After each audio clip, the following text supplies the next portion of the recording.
fire and defiance across 3 millennia. This is the story of Elam.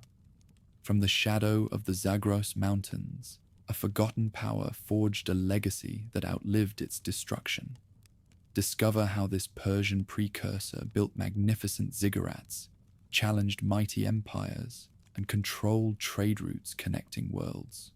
Follow their journey from first cities to devastating conquest, where even Assyria's brutal annihilation couldn't erase their cultural DNA.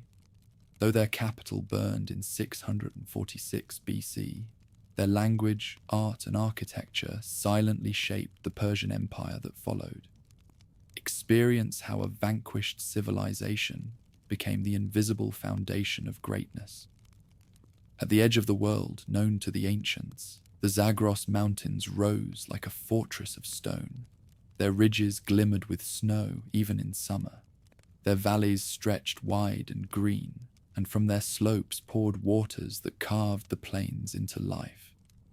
Dawn struck the peaks first, and only later did the lowlands wake, smoke lifting from hearths, animals stirring in their pens, voices rising in the cool air.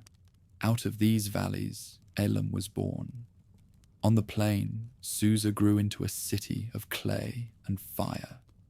Its walls rose pale against the horizon, its streets alive with barter and prayer.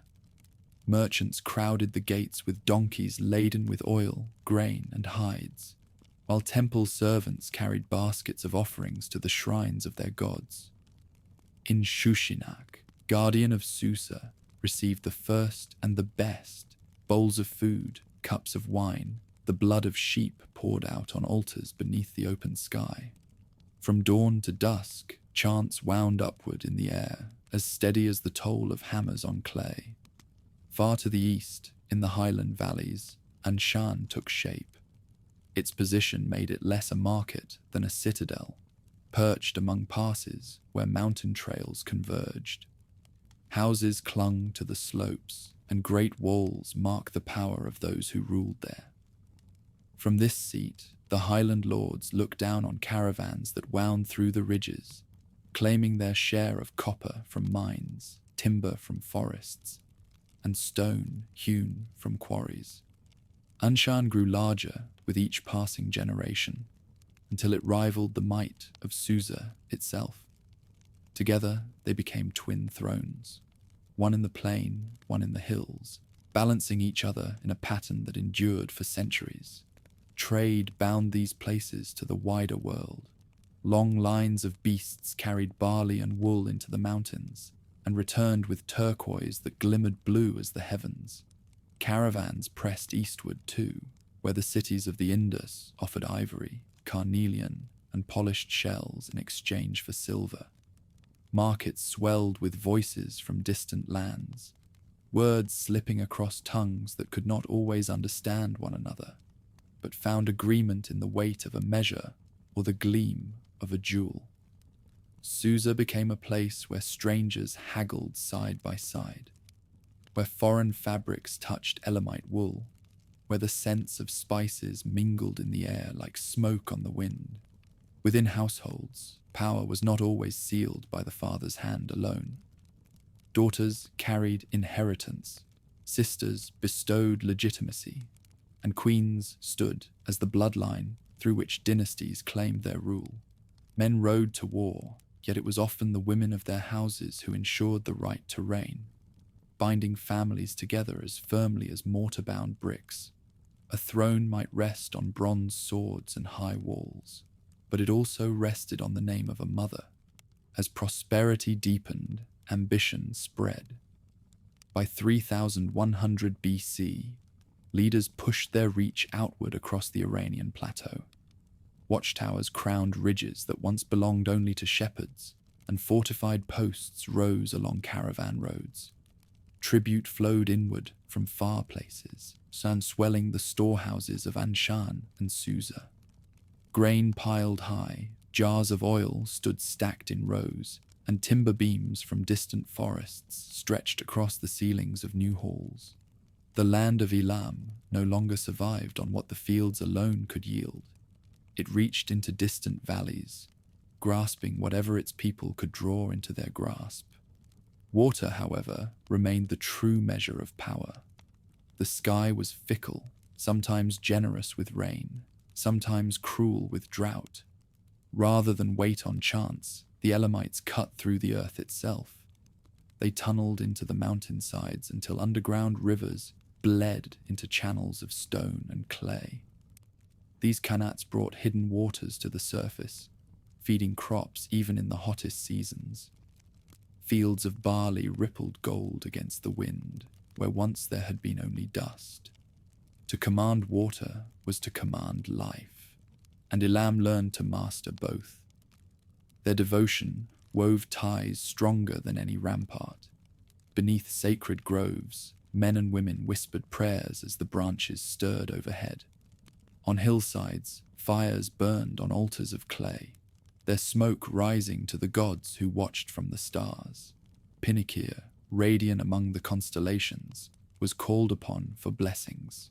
Inshushinak, lord of Susa, ruled not only over the living, but also over the dead. Their names were woven into every vow, every treaty, every act of rule. The gods were not distant abstractions. They were companions at birth, guardians in battle, and judges at the final breath. Death itself mirrored life's order.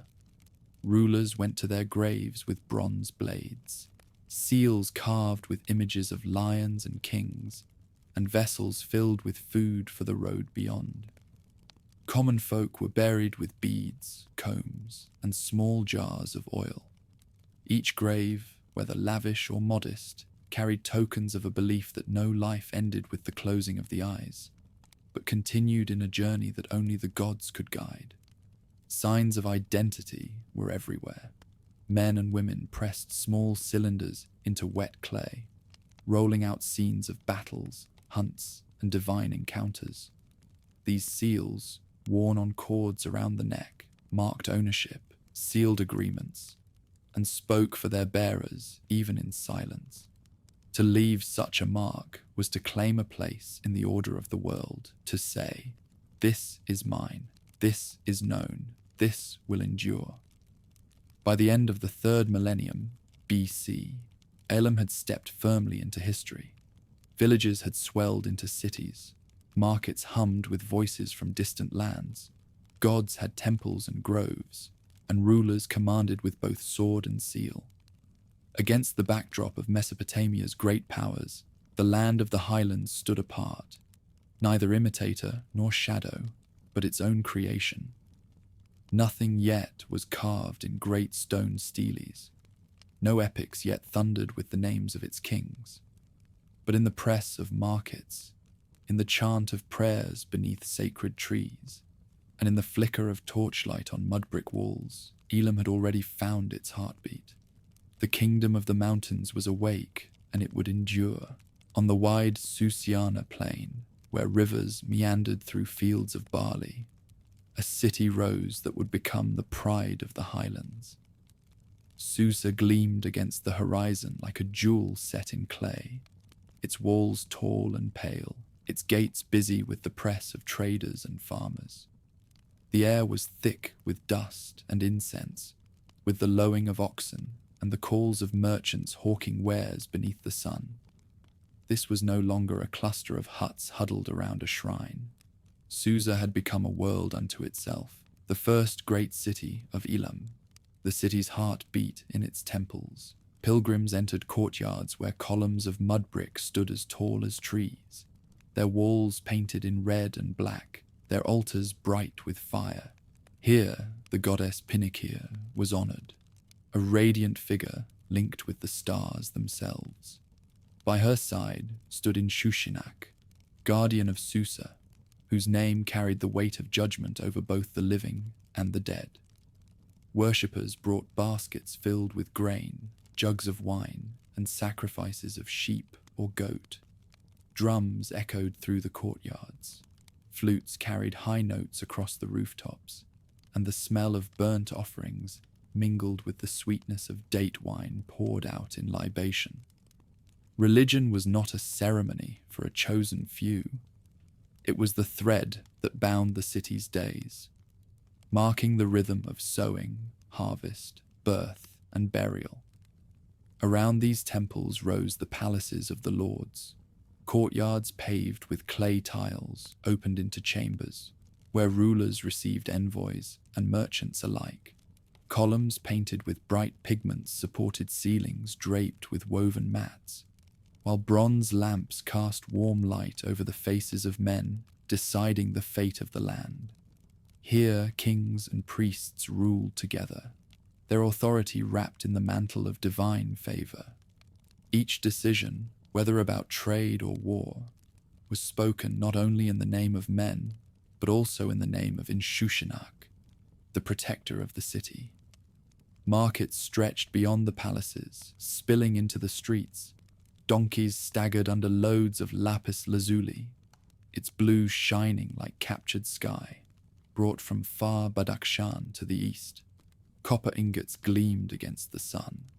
Wool dyed in colors from local plants lay folded beside woven mats, while jars of fragrant oil stood ready for sale.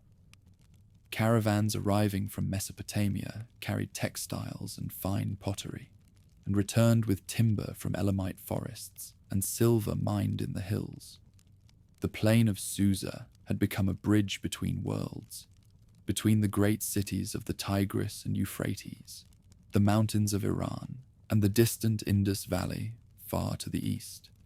The city's growth demanded protection.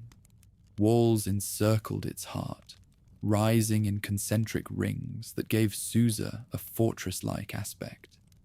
At night, torches flickered along the ramparts, where watchmen looked out over the fields toward the Zagros in the distance. The construction of these defenses was more than practical. It was a statement.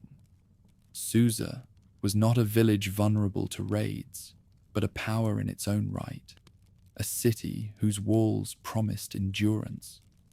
Beyond the walls, towers marked the skyline, while gates opened onto wide roads where carts creaked and children ran barefoot in the dust. Within those walls, not all men and women lived alike. Graves unearthed near the city reveal the lines of its society. In some, bodies were laid with golden ornaments, weapons of bronze, and drinking vessels of carved stone. Others held only simple jars of clay, or a few beads strung together on a cord. The division of wealth and rank was sharp, and Susa bore it openly. Yet even in the simplest graves, offerings were present, a reminder that every soul, lord or servant, stood before the gods in death. The people of Susa found ways to mark themselves in life as well. They carved tiny seals, cylinders no longer than a finger, engraved with lions, mountains, gods, and men. Rolled across wet clay, these seals left scenes as vivid as any tale. A hunter loosing an arrow, a priest raising his hands in prayer, a goddess standing among stars. A seal was a man's name, his mark, his authority. In storerooms where jars were counted and contracts agreed upon, the press of a seal meant more than words. It was proof, identity, and legacy. The city did not merely defend itself with walls and signatures. It prepared for war in new ways. Bowyers shaped wood and horn into composite bows, weapons that hurled arrows with strength and accuracy unknown before. Warriors carried them into battle, their shots whistling across plains, their power magnified by the skill of those who wielded them. In the hills beyond Susa, men tested chariots built for speed over rough ground, their wheels turning swift beneath armed riders. Elam had begun to shape warfare in forms that would echo far beyond its valleys. Daily life carried on beneath the shadow of these great structures. Children played in courtyards, throwing pebbles and chasing one another through the alleys. Women spun wool into threads, weaving bright patterns into cloth that would dress both commoners and nobles. Men returned from the fields with baskets of barley, or drove herds of goats bleating through the gates at dusk. Music rose from reed flutes in the evenings, mingling with the rhythm of drums beaten with open palms. The scent of bread baking on clay ovens filled the air, while fires crackled in hearths as families gathered to share food and story. Susa was not alone on the plain. Villages surrounded the city, their lives tied to its fortunes. Farmers brought their harvest into its markets. Craftsmen delivered their goods, and in return, the city offered protection, trade, and the presence of gods whose temples promised favor. The countryside and the city lived as one, the plain sustaining the city, and the city giving purpose to the plain. Not all who walked its streets spoke the same tongue. Alongside the Elamite voices came the words of Sumer, carried by traders and scribes from the west. In clay tablets baked hard by fire, contracts and letters were sometimes written in both languages, proof that Susa stood at a crossroads not only of goods, but of ideas. Mesopotamian myths mixed with Elamite prayers, Sumerian cuneiform stood beside local symbols, and in this meeting the culture of Elam grew richer, borrowing without being consumed. Festivals marked the city's rhythm, seasons turning with songs and sacrifices. At the start of the year, processions wound through streets, banners waving in the air, musicians leading the way to the temples. Priests poured wine on the altars. Women sang hymns to Pinakir, and the people of Susa gathered to share food in open courtyards. In such moments, the city became more than stone and clay. It became a single body, breathing and moving as one under the gaze of its gods. As the centuries passed, Susa's name carried weight far beyond the plain.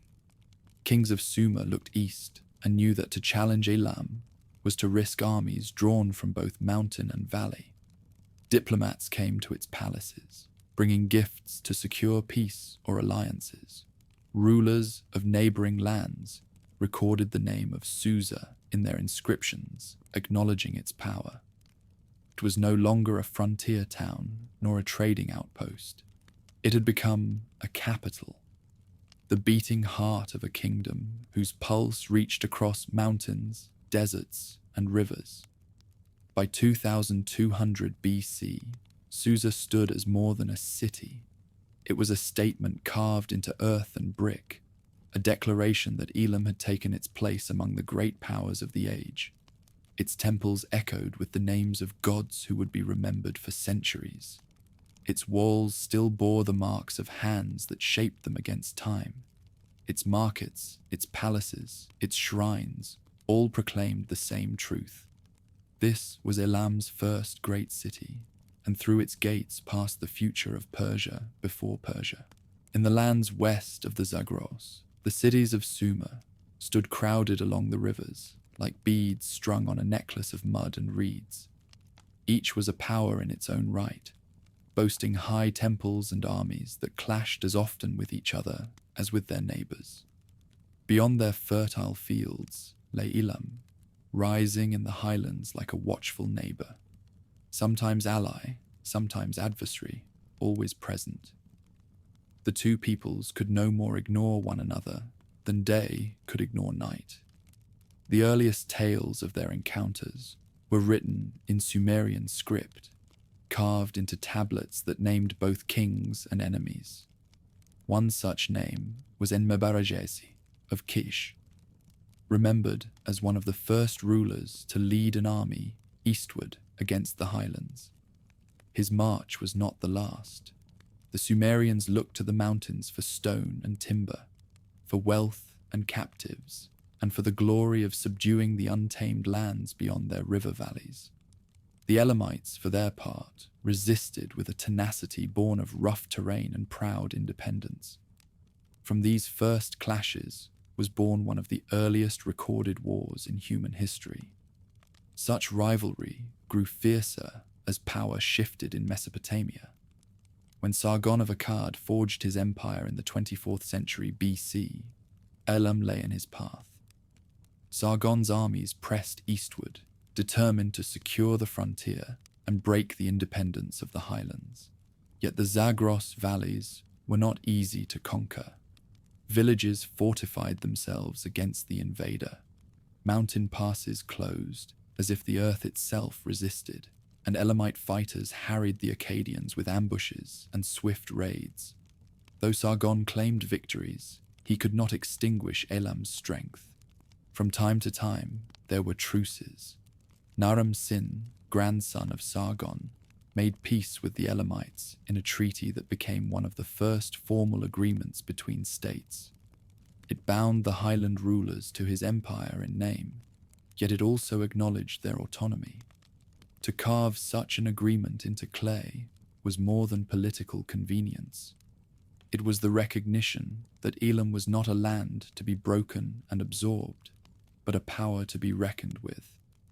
This custom of diplomacy, once begun, would echo through Persian history in centuries to come. The two cultures mingled as well as fought. Scribes in Susa began using cuneiform alongside their own symbols, adapting Mesopotamian writing into Elamite service. Myths and images crossed borders.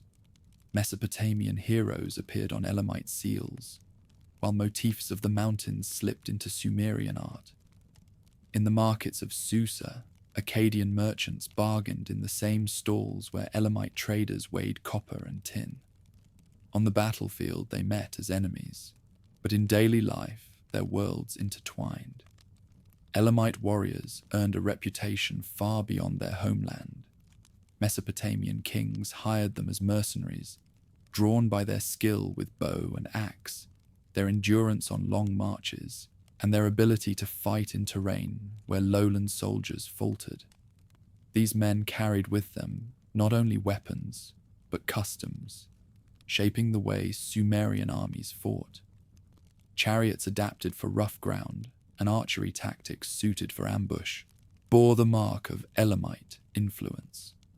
Even as their lands clashed, their methods seeped into one another like dye into cloth. These wars were not fought solely with swords and bows. Conquerors on both sides learned the power of terror and exile. When cities fell, captives were marched from their homes to new lands, their absence weakening old communities and their presence bolstering new settlements. Centuries before the Assyrians made deportation infamous, the practice was already written in Elam's story, a weapon as devastating as fire or steel.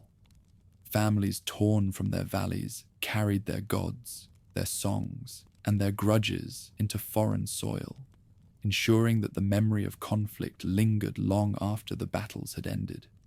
Among the kings who rose during these centuries was Puzur-in-Shushinak, remembered in Elam as a leader who sought more than survival.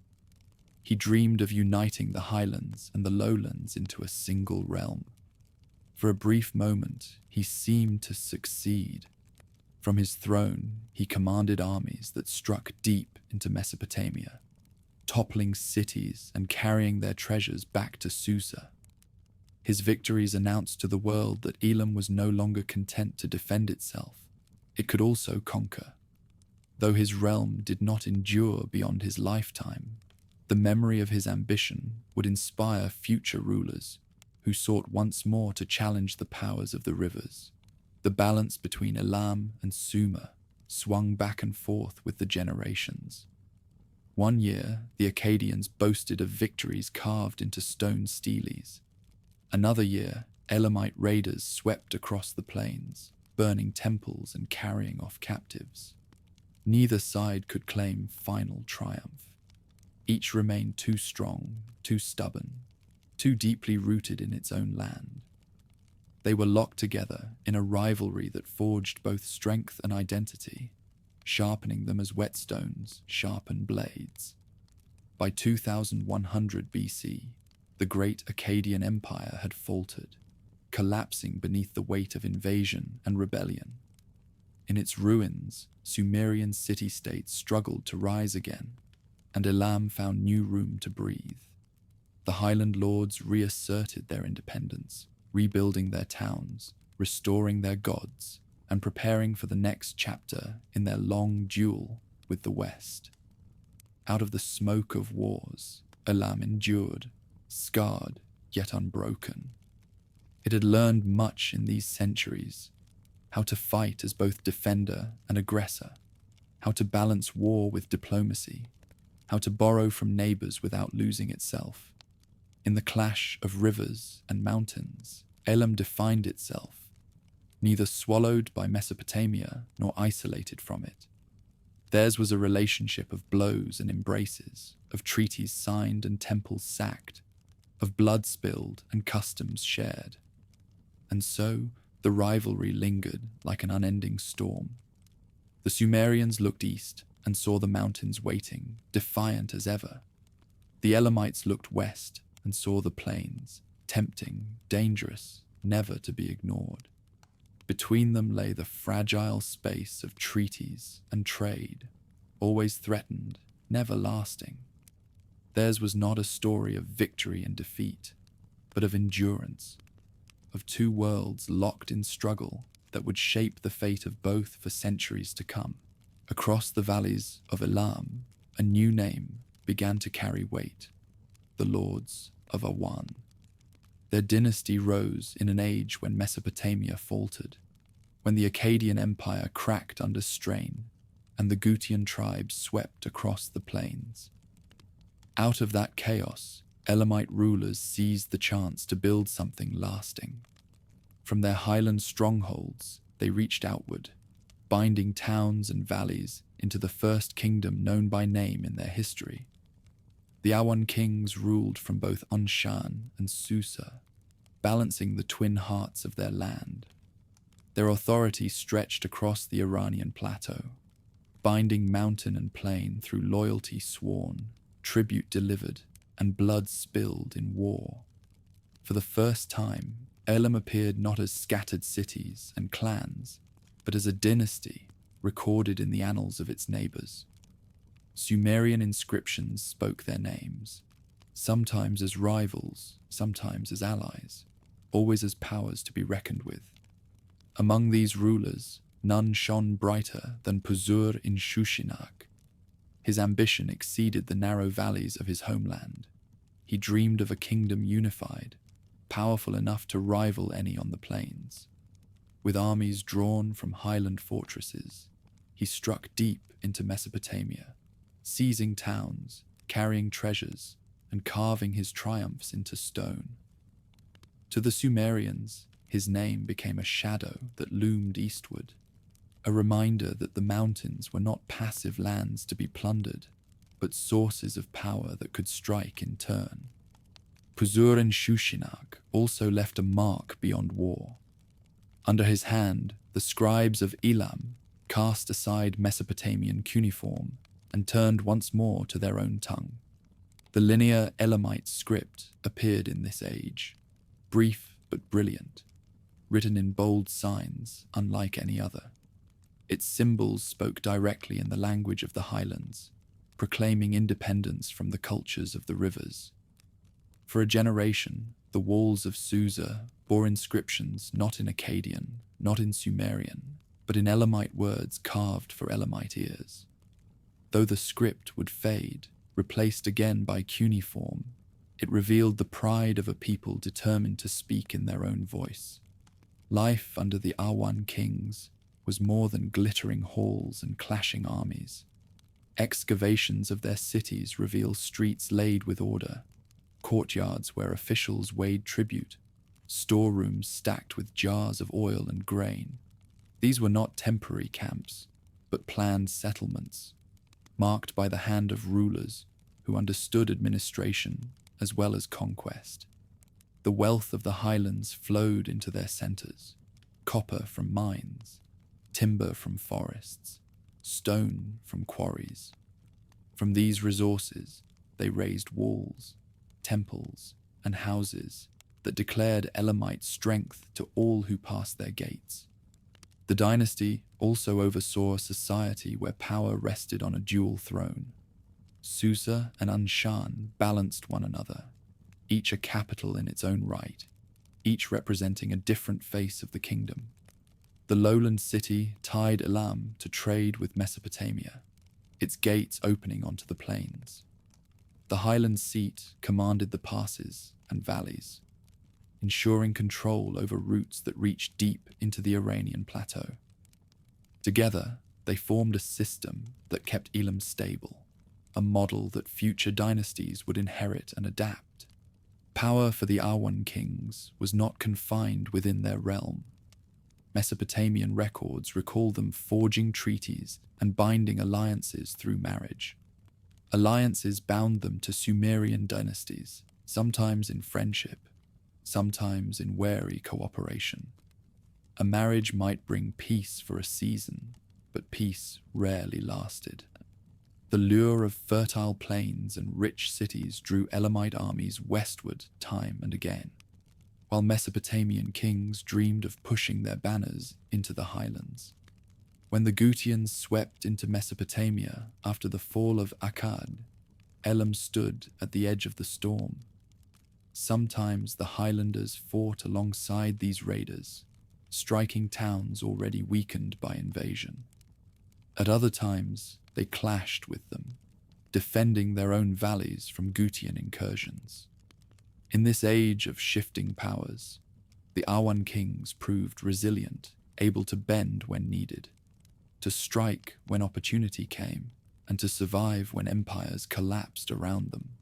Life under their rule followed rhythms both familiar and new. Farmers still bent over fields of barley and wheat, their labor feeding the cities. Shepherds drove herds across slopes where watchtowers guarded passes. Artisans in Susa carved seals of stone and ivory, each impression marking identity and authority. But above these daily labors, a new layer of order pressed down. The authority of kings who claimed dominion not only over their own households, but over valleys and provinces beyond. Taxes were gathered, tribute demanded, and soldiers conscripted into armies that marched under banners of Awan. Colonies also spread, Elamite influence far from the core. Settlements appeared on the coast near Bushehr, where the waters of the Persian Gulf met the land. Others rose in Kerman, linking highland resources to the kingdom.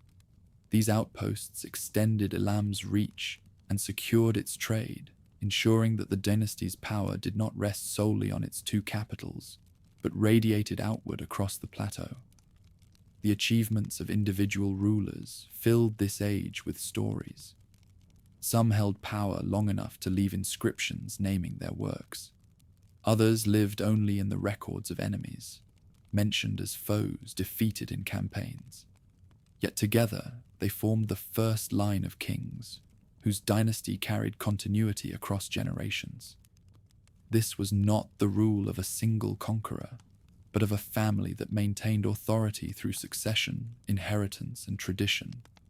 In their reigns lay the beginning of dynastic Elamite history. Still, their power was not unchallenged. As Mesopotamia recovered from the Gutian storm, new city-states rose again in strength. Conflict returned with the same ferocity as before. Wars burned across the borderlands, victories and defeats recorded in rival chronicles. The Awan dynasty endured these struggles for 2 centuries, adapting, resisting, and surviving. But like all things, their time eventually waned. By 2000 BC, their line faltered, giving way to a new power rising in the highlands, the kings of Shimashki. The memory of the Awan kings, however, lingered. They had proven that Elam could stand not as scattered towns, but as a kingdom. They had shown that Susa and Anshan together could form the twin pillars of a state. They had dared to write their language on their own terms, to rule with independence, to expand across valleys and coasts. They stood at the dawn of Elamite kingship, and their shadow stretched forward across centuries. For those who came after, their dynasty became both foundation and warning. It revealed the heights Elam could reach when united, and the fragility of that unity when tested by time. Their walls may crumble, and their names may fade, but the pattern they set endured. The pattern of a land that would never again be merely a frontier, but always a kingdom with a voice of its own. Smoke drifted across the plains of Mesopotamia in the early years of the second millennium BC. Once proud cities of the III Dynasty trembled beneath pressures from all directions. Amorite tribes pressing in from the west, mountain peoples from the east, and restive subjects within. Into this turbulent world stepped the rulers of Shimashki, a dynasty born in the valleys and passes of Elam, who seized the chance to carve their names into history. Shimashki lay in the highlands beyond Anshan, a region of rugged terrain where clans gathered strength in scattered fortresses. From those ridges came war bands eager for plunder and power. One by one, ambitious lords bound these bands together until their confederation grew into a dynasty capable of challenging Mesopotamian kings. Their power did not rest on a single capital alone, but spread across multiple centers, each ruled by princes who pledged loyalty to the dynasty's leading king. This loose but resilient structure gave them flexibility where their rivals grew rigid. At the head of this rising power stood Kindatu, remembered as the conqueror who struck the final blow against the last king of Ur. He allied himself with Amorite leaders from the west, joining forces with men who had long raided the fertile valleys. Together, they pressed upon the walls of Ur, that ancient city of ziggurats and hymns, until its gates fell. The year was 2004 BC, and with the fall of Ibisin, the last king of Ur, the Sumerian Renaissance collapsed into ruin. Ur's capture burned itself into memory. Chronicles lamented the destruction in lines heavy with grief, describing temples desecrated, families scattered, and treasures carried off to distant lands.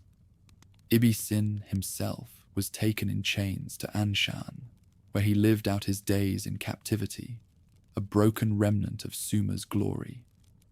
To the Elamites, it was triumph, the proof that their highland confederation could topple one of the great powers of the age. To the Sumerians, it was tragedy, sung in laments that mourned not only a city, but an entire order of the world. Behind the clash of kings lay deeper motives.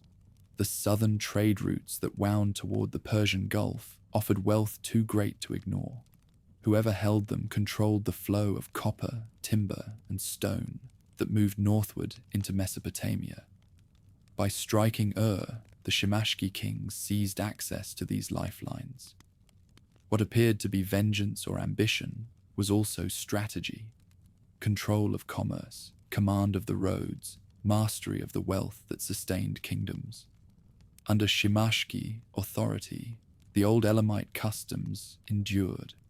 Power still passed through matrilineal lines, and marriages bound the dynasty not only within itself, but with Mesopotamian houses. Daughters of Elamite lords wed Amorite princes.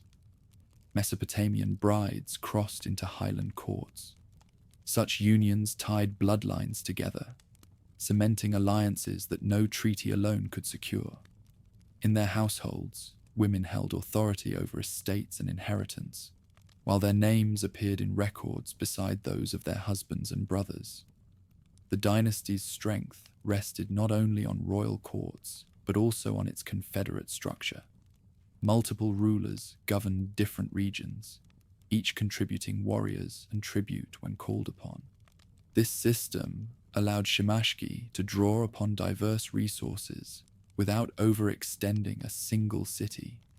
It also bred rivalries, for no king could forget that his power depended on the loyalty of other lords who might shift allegiance with changing fortunes.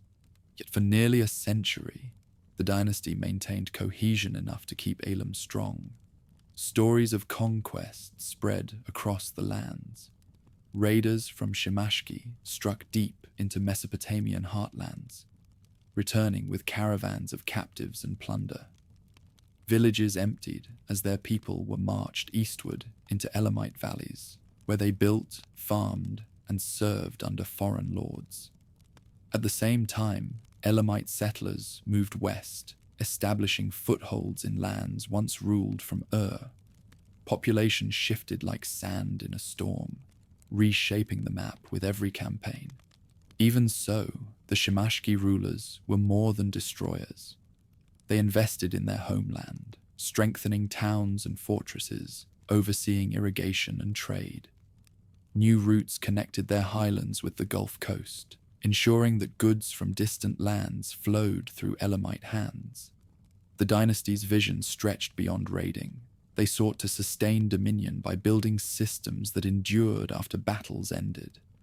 Amid these changes, religion continued to knit society together. Shushanak's temples in Susa received offerings brought from far-off conquests. Gods of Mesopotamia were honored as well, carried eastward by captives who prayed to them in strange tongues. Shrines in Elam bore dedications to both local and foreign deities, a reflection of a society that absorbed as much as it conquered. Faith was not erased by conquest. It was blended, layered, and reimagined. Ur's fall left scars that endured for generations. Sumerian poets composed laments that compared the city's fate to a storm sweeping across the land. They wrote of walls torn down, of fields left desolate, of temples reduced to ash.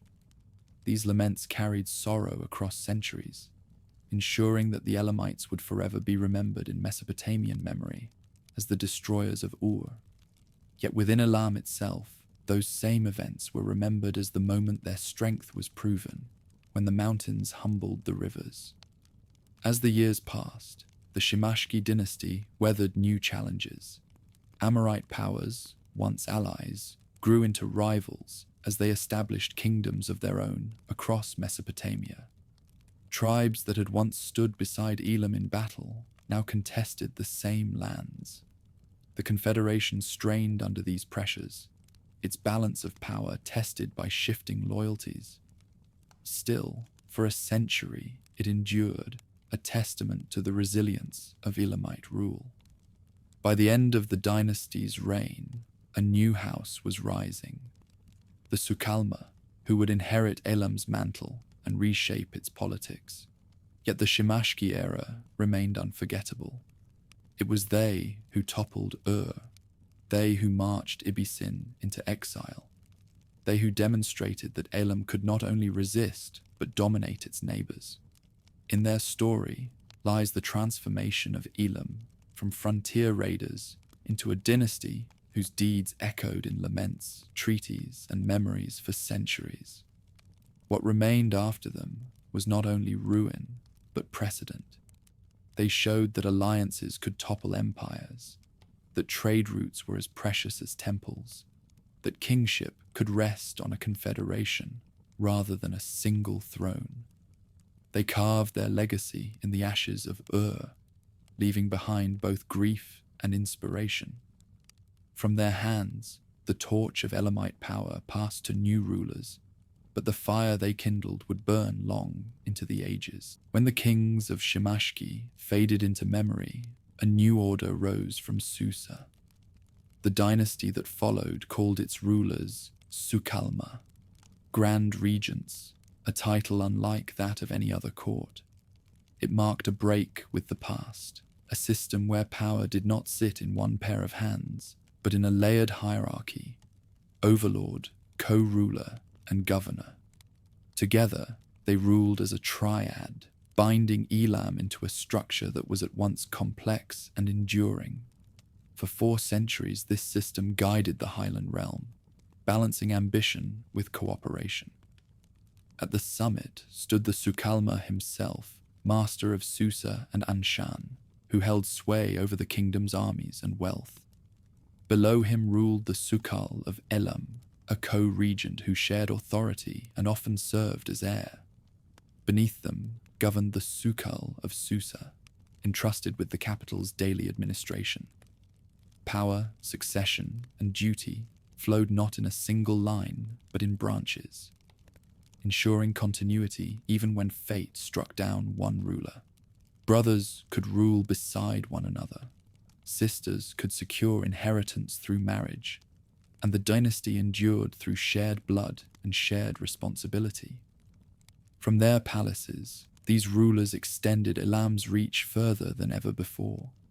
Envoys carried their seals to Babylon, Mari, and Assyria, bearing letters that survive even now in clay archives. Their tone was confident, their demands bold. In the palace of Zimri-Lim at Mari, scribes recorded dozens of letters from Elamite kings, speaking of alliances, trade agreements, and wars fought together or apart. Rarely had Elam's voice carried so strongly across Mesopotamia. Siwepala Kupak, one of the most formidable Sukkalmahs, built this web of diplomacy into a system that some would later call federal. He bound regional rulers into confederation, demanding loyalty but granting them autonomy. His ambition stretched wide, from the highland valleys of Iran to the great cities of Mesopotamia. His influence pressed outward like ripples on water. At the height of his power, Babylon itself felt his hand. This age was not only one of kings and treaties, it was also a time when law took root more deeply in Elamite soil. Clay tablets from Susa describe contracts, disputes, and judgments rendered under a system distinct from that of their Mesopotamian neighbors, where Hammurabi in Babylon carved his laws into stone for all to see. Elamite judges relied on precedent, oaths, and the presence of gods as witnesses. Women could appear in these records as landowners, merchants, or lenders, their property protected, their rights acknowledged in transactions beside those of men. Such customs, shaped by centuries of matrilineal succession, made Elam a land where women's authority carried weight both in palace and marketplace. Scenes of daily life unfolded beneath this legal order. In workshops of Susa, smiths hammered bronze into blades, helmets, and ornaments. The style they perfected would influence the bronzes of Luristan centuries later, their designs spreading far beyond Elam's borders. Potters turned clay into jars stamped with seals that declared ownership. Merchants packed goods onto caravans bound for the Persian Gulf, where Elamite outposts controlled the trade of lapis, copper, and ivory. Farmers, meanwhile, bent over furrows, irrigating their fields with channels that carried water drawn from rivers or hidden qanats beneath the soil. These deeds were tied to heaven by religion, within Shushinak, reigning as Susa's patron and keeper of the afterlife's justice. Temples rose with courtyards broad enough to hold hundreds, where worshippers gathered during festivals. Priests and priestesses oversaw rituals, offering sacrifices of sheep, goats, and birds, their chants echoing off painted walls. Yet Elamite religion never demanded uniformity. Alongside their native gods, they honored deities from other lands, building shrines for Mesopotamian figures when they entered Elamite life. This tolerance allowed many peoples to dwell under the Sukkalmah's rule without abandoning their traditions. In Susa, diplomacy began at the threshold of the gods, where envoys passed through temple gates and sealed their words with sacred oaths. A treaty was not merely words scratched into clay. It was a covenant sealed by divine witness. To break it risked not only political reprisal, but spiritual damnation. For this reason, Elamite diplomacy carried a weight that neighboring rulers respected and feared. Wars, however, remained inevitable. The Sukkalmahs clashed with Babylonia and Assyria, their armies marching westward in long columns. Warriors carried composite bows, spears, and bronze axes, shields slung across their shoulders as they marched to the rhythm of drums. Siege engines creaked against enemy walls, while flaming missiles arced through the sky. Victories brought plunder, golden vessels from Babylon, herds of cattle, and captives who swelled Elamite towns. Defeats, too, came, but the system of shared rule allowed Elam to recover more swiftly than kingdoms tied to a single throne. In coastal lands, Elamite influence deepened. Colonies sprang up along the Persian Gulf, commanding harbors where ships from distant shores arrived with goods. Timber from Arabia, pearls from its waters, and exotic animals passed through Elamite hands. These colonies strengthened both wealth and prestige, giving the Sukkalmahs dominion not only over land, but over seaborne trade. Within the palaces of Susa, the dynasty displayed its grandeur. Courtyards paved with tiles led to reception halls decorated with colored plasters and carved reliefs. Banquets filled these halls on festival days. Nobles reclined on couches, musicians played lyres and drums, dancers moved to the rhythm of flutes. Cups of wine circulated, poured from jars glazed with bright patterns.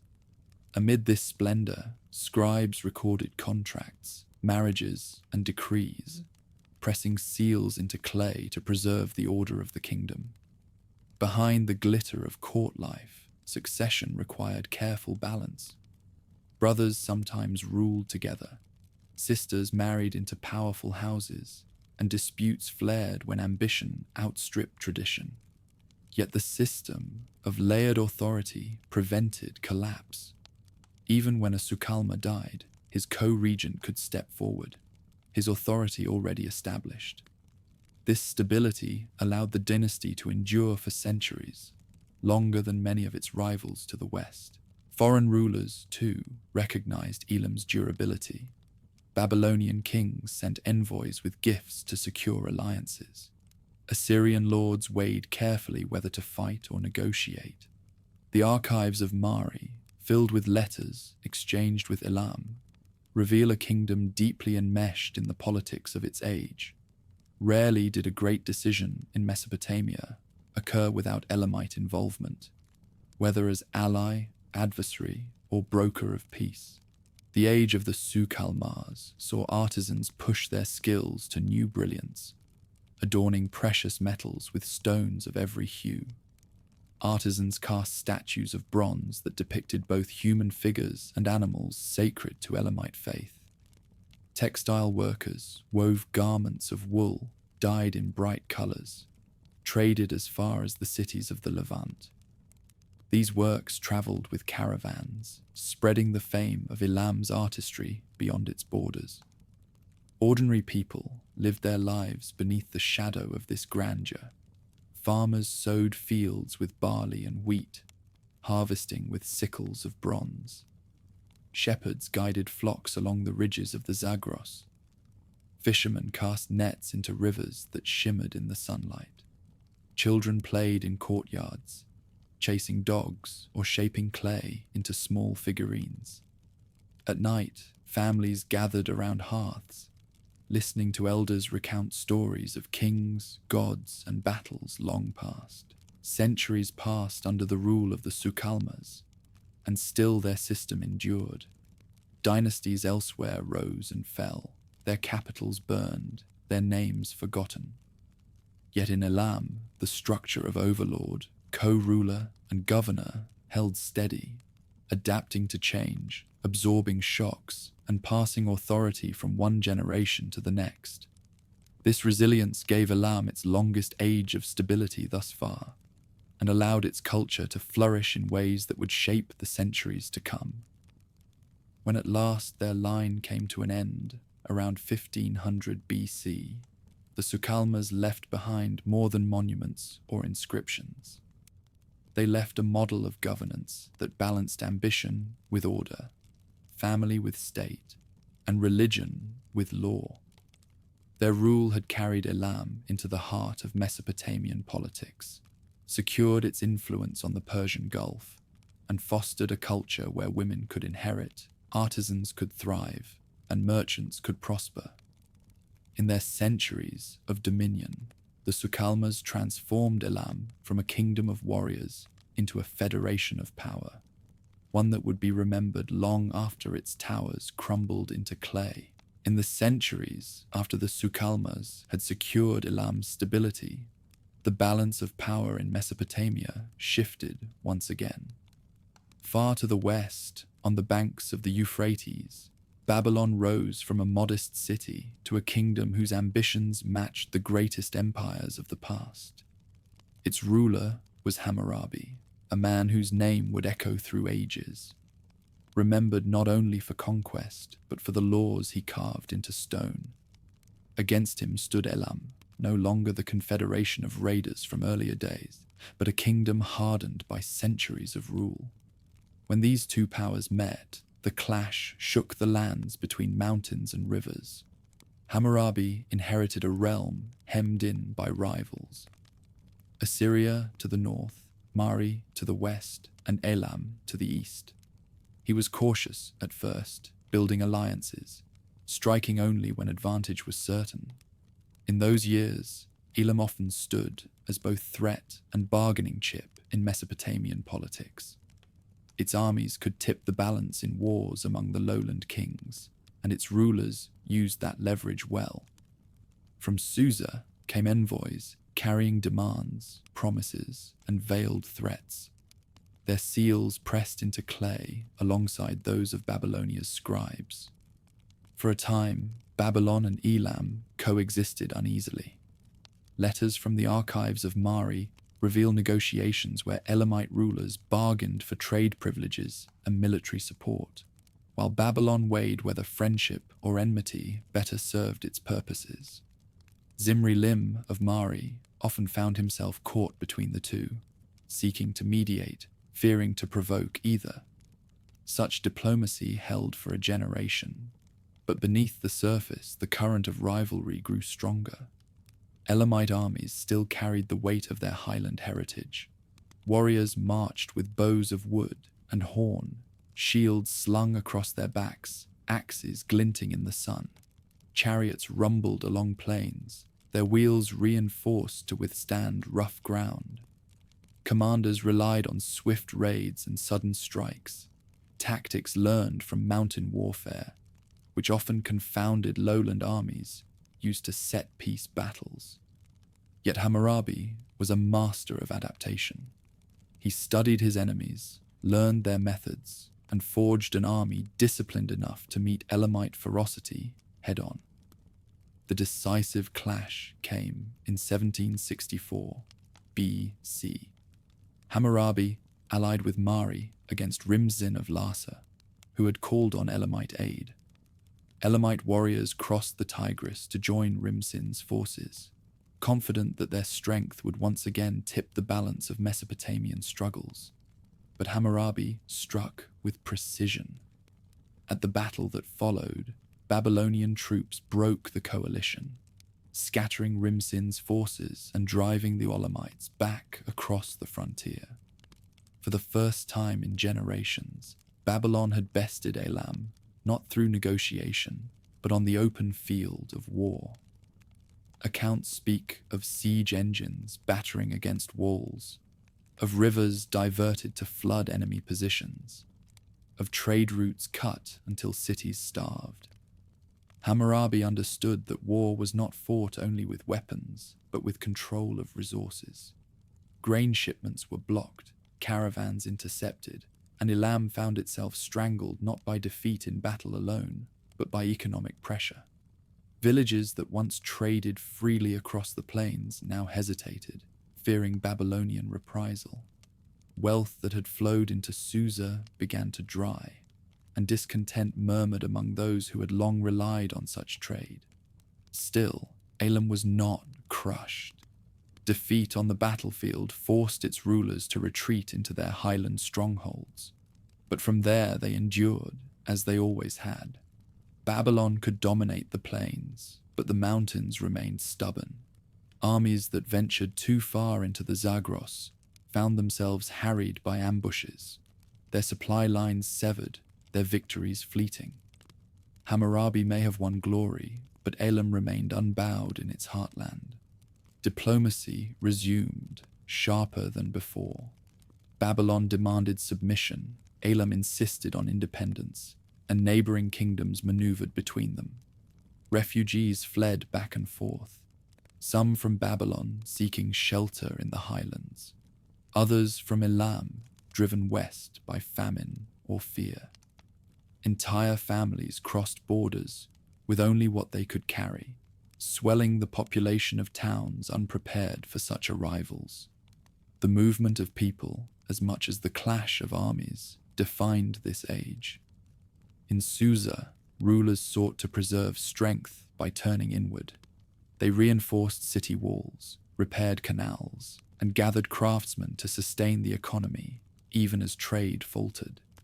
Legal traditions continued to evolve, distinct from Hammurabi's famous code, where the Babylonian king inscribed precise penalties into stone.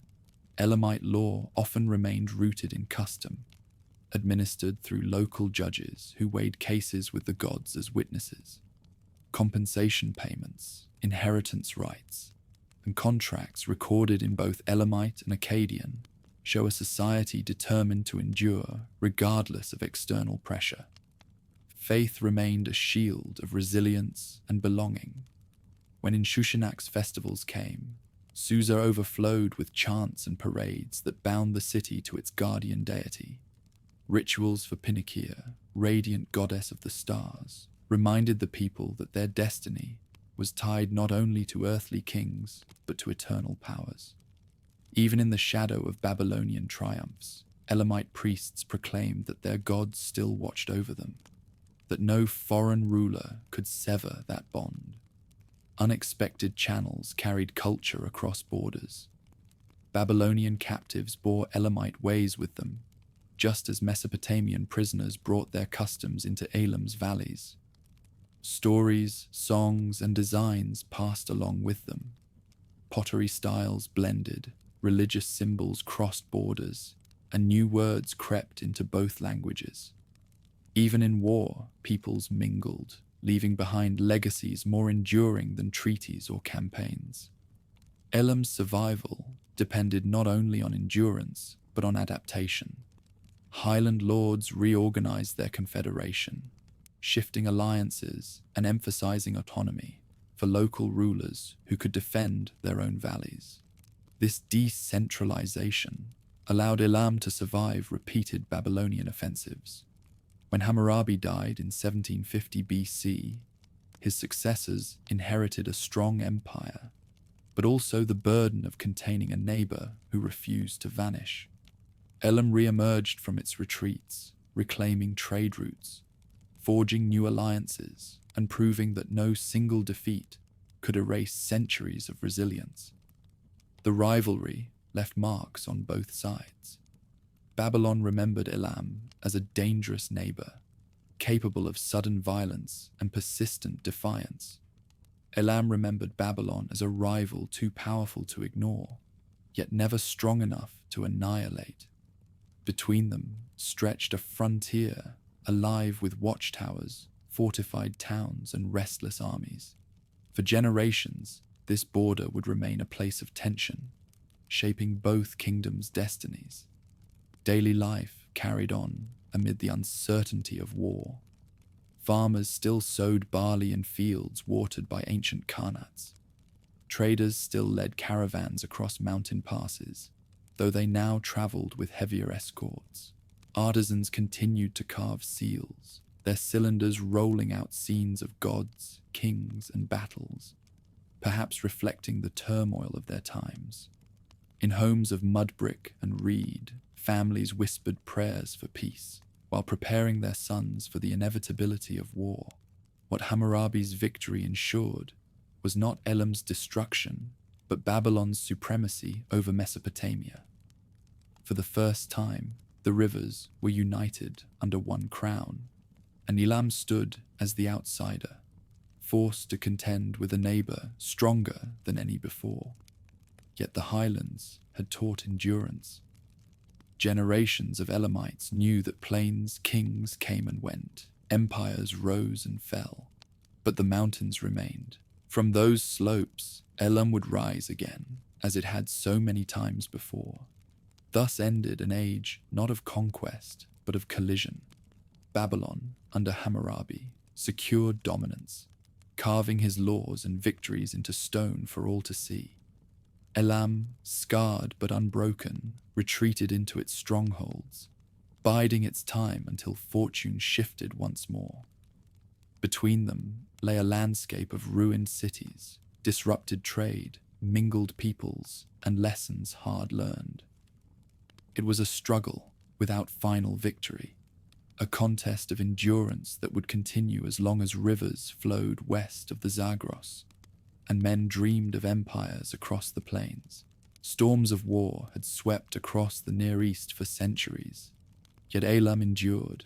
After Hammurabi's Babylon rose and fell, after dynasties rose from ashes only to crumble again, the highland realm gathered itself for a new chapter.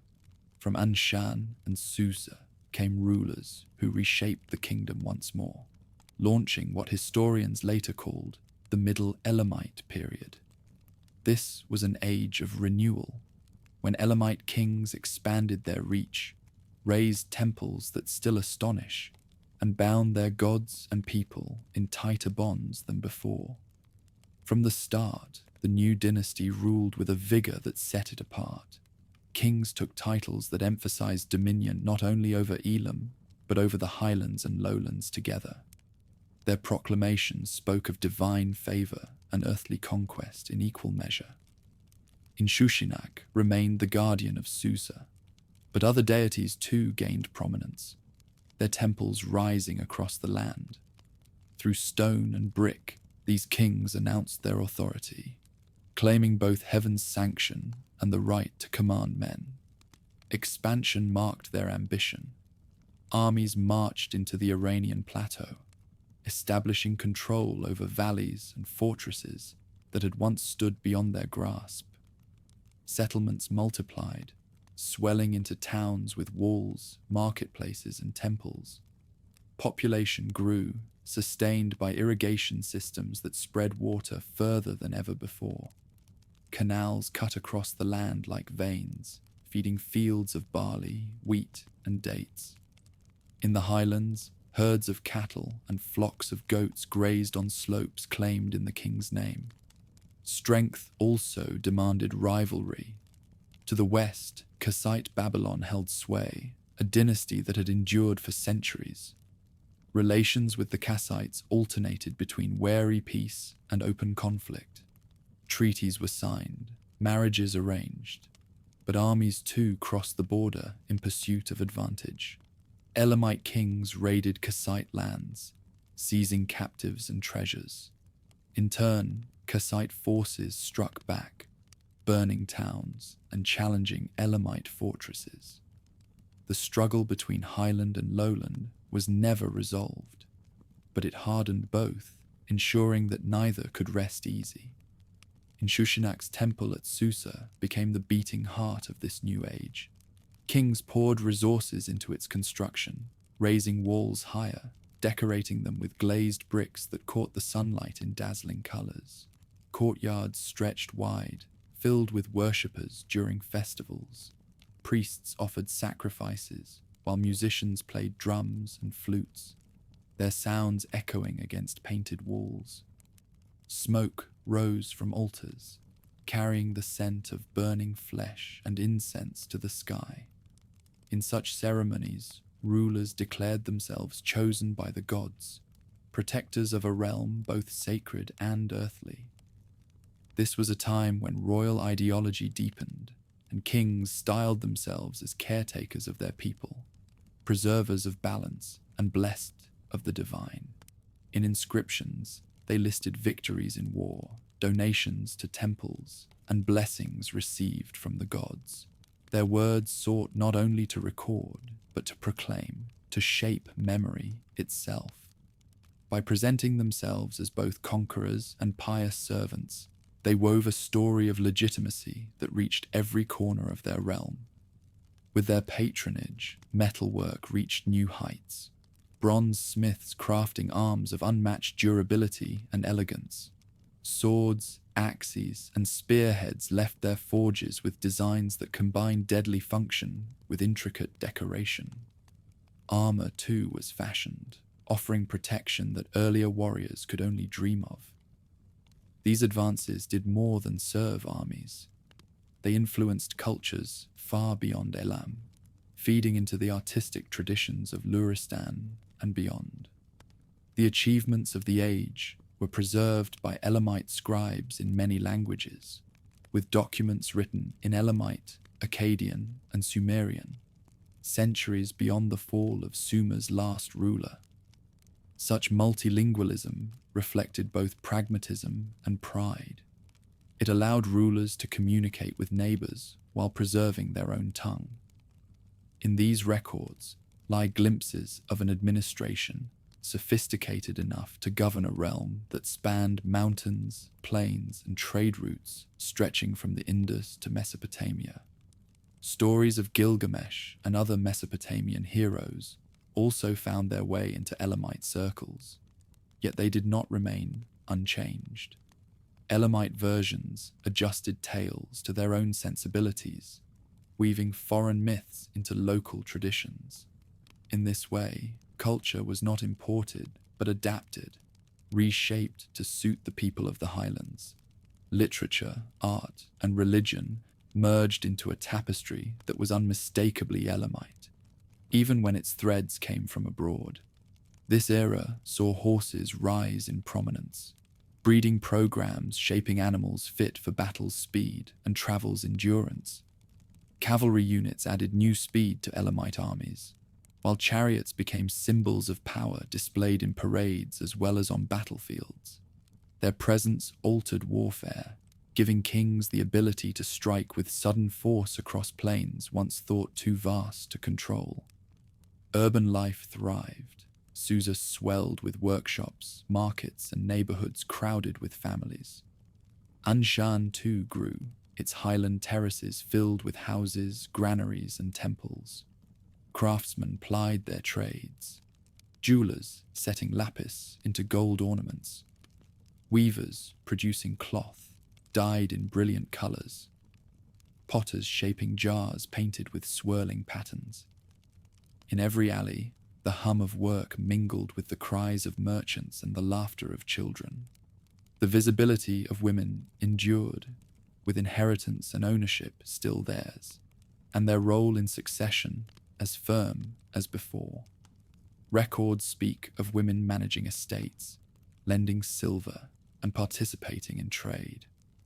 In royal households, queens influenced alliances through marriage and diplomacy. On estates, wives and daughters carried responsibility for maintaining family wealth. The Elamite kingdom, unlike many of its neighbors, recognized women as integral to its order. Tolerance helped hold this expanding realm together. Conquered peoples were not forced to abandon their gods. Shrines rose to foreign deities beside Elamite temples, a recognition that loyalty could be secured without erasure. Such policies reduced rebellion and encouraged cultural exchange. Within Elam's cities, voices spoke many languages, but all lived under the authority of the Sukkalmah's successors. In the countryside, life moved to older rhythms. Farmers guided oxen pulling plows, their bodies bent beneath the sun. Herdsmen tended flocks that grazed the mountain slopes. Hunters stalked gazelles across the plains, bringing fresh meat to markets. Festivals drew villagers into the cities, where they joined in sacrifices and processions, strengthening the bond between ruler and people. Though the dynasty sought to shape a grand vision of empire, its roots still lay in the labor of those who sowed, reaped, and carried goods to market. The rivalry with Kassite Babylon defined much of this period. Battles raged along borders, armies clashing in valleys and across rivers. Some campaigns ended with Elamite triumphs, their warriors carrying off sacred statues and treasures. Others ended in defeat, their towns sacked and temples looted. Neither side gained lasting supremacy, but the struggle honed both into hardened powers. Their fates were bound together, enemies who could not escape one another's shadow. By 1100 BC, the Middle Elamite kingdom stood as a force to be reckoned with. Its armies had expanded its reach, its temples proclaimed divine favor, its cities thrived with artisans and merchants. The dynasty had lasted centuries, longer than many of its rivals, weaving stability and ambition into a legacy that would shape the centuries ahead. And yet, beneath the surface, the seeds of decline had already been sown. Climate shifts, internal tensions, and renewed pressures from Mesopotamia would soon strain the kingdom's strength.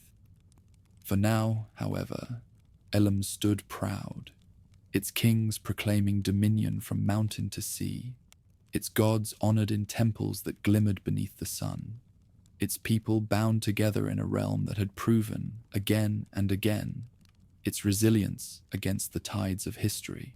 South of Susa, where the rivers of Khuzestan curved through fertile soil, a king dreamed of raising a city unlike any that had stood before. His name was Untash-Napirisha, and he ruled Elam during a time when power was measured not only in conquests, but in monuments that bound people and gods together. From his vision came Chogha Zanbil, a sacred city crowned by a ziggurat that rose tier upon tier, climbing toward the heavens. The project began with foundations cut into the earth. Workers hauled bricks of mud and baked clay, stacking them in endless rows. Each bore an inscription stamped into its surface, naming the king who commanded its making.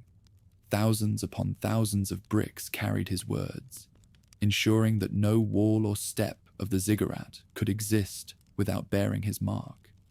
From dawn until dusk, the clang of tools rang out, the shouts of overseers echoed, and the city of Untash-Napirisha began to take form.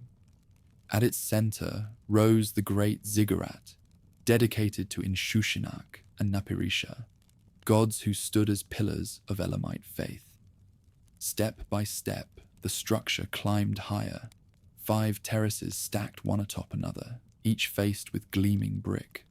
Glazed tiles of turquoise and deep cobalt shimmered in the sunlight, their colors a reflection of both earth and sky. From afar, the ziggurat must have appeared as a mountain built by human hands, a sacred ladder between the mortal world and the realm of the divine. Around the ziggurat spread the sacred city itself.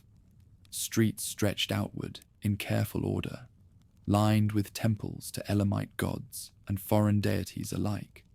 Shrines to Pinakir, goddess of the stars, stood beside sanctuaries for gods imported from Mesopotamia, a testament to Elam's openness. Priests walked these avenues in solemn procession, their chants rising with the smell of incense. Worshippers gathered in courtyards, bowing before altars, where sacrifices of sheep, wine, and bread were laid out in ritual offerings. Water gave life to this holy city. Engineers dug channels that diverted streams into reservoirs, filling pools and cisterns. In an age when drought could ruin kingdoms, Chogha Zanbil boasted a system that ensured abundance. Pilgrims arrived and found water flowing at their feet, a marvel they would remember as a sign of divine blessing. The city's irrigation channels shimmered in the sun, glinting like silver veins through the brown earth. Kilns glowed red-hot as bricks were baked by the thousands. Potters shaped jars to store offerings, their sides painted with symbols of stars and animals sacred to the gods. Bronze workers forged vessels for the temple altars, their surfaces polished until they gleamed like gold. Artisans glazed bricks in colors rare for the age, setting them into patterns that decorated walls with bands of blue, green, and white. Chogha Zanbil became not only a place of worship, but a gallery of Elamite skill. Inscriptions carved by Untash-Napirisha declared his devotion to the gods and his intention to create a city that would outlast him. He called on both Elamite and Mesopotamian deities, ensuring that no worshipper, whether native or foreign, would feel excluded. His project was both political and spiritual. By gathering the gods together, he bound his realm's diverse peoples beneath a single sacred center.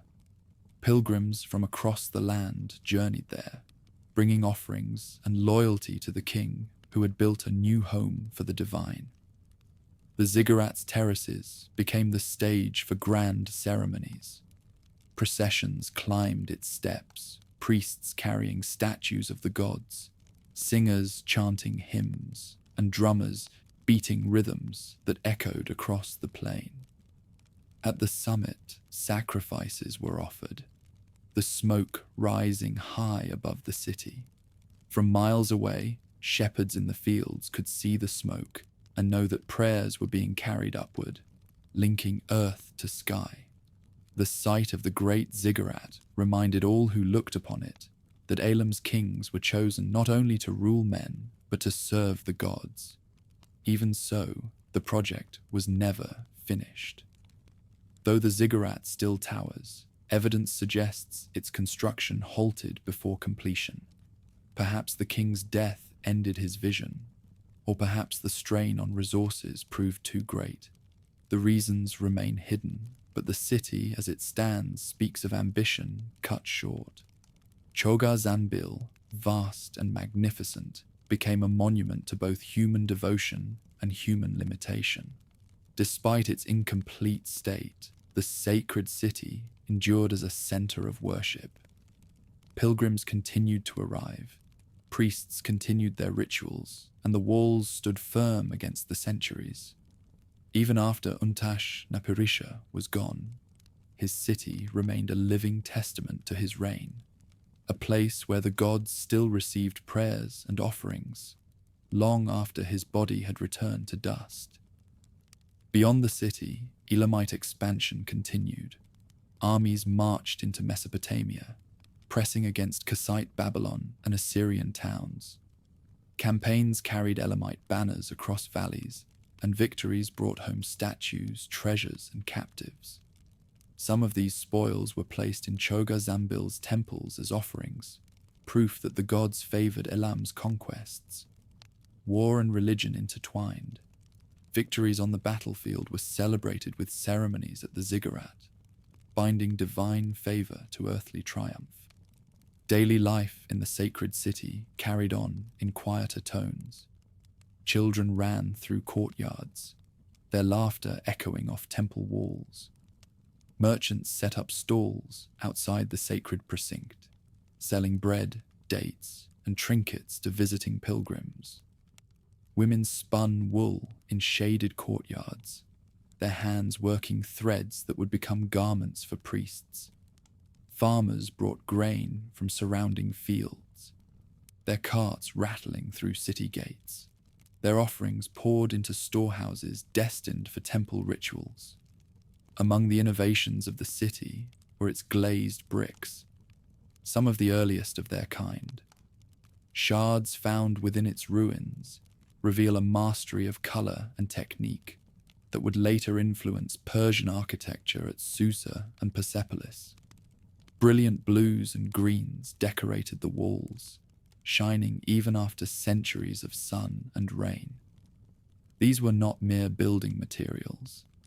They were symbols of glory, crafted to ensure that the gods themselves would find pleasure in their dwelling place. Though Untash-Napirisha sought to unite his realm through faith, he could not escape the pressures of politics and war.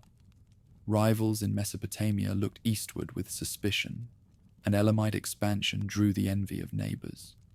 Alliances shifted, battles erupted, and victories alternated with defeats. Even so, the existence of Chogha Zanbil projected a message. Elam was not only a land of warriors and raiders, but a kingdom capable of building monuments to rival the greatest cities of the age. In time, later rulers looked upon his work with both reverence and practicality. Some added to the city, others neglected it, but none erased it. The ziggurat remained, towering above the plain, a visible sign of the Middle Elamite dynasty's ambition.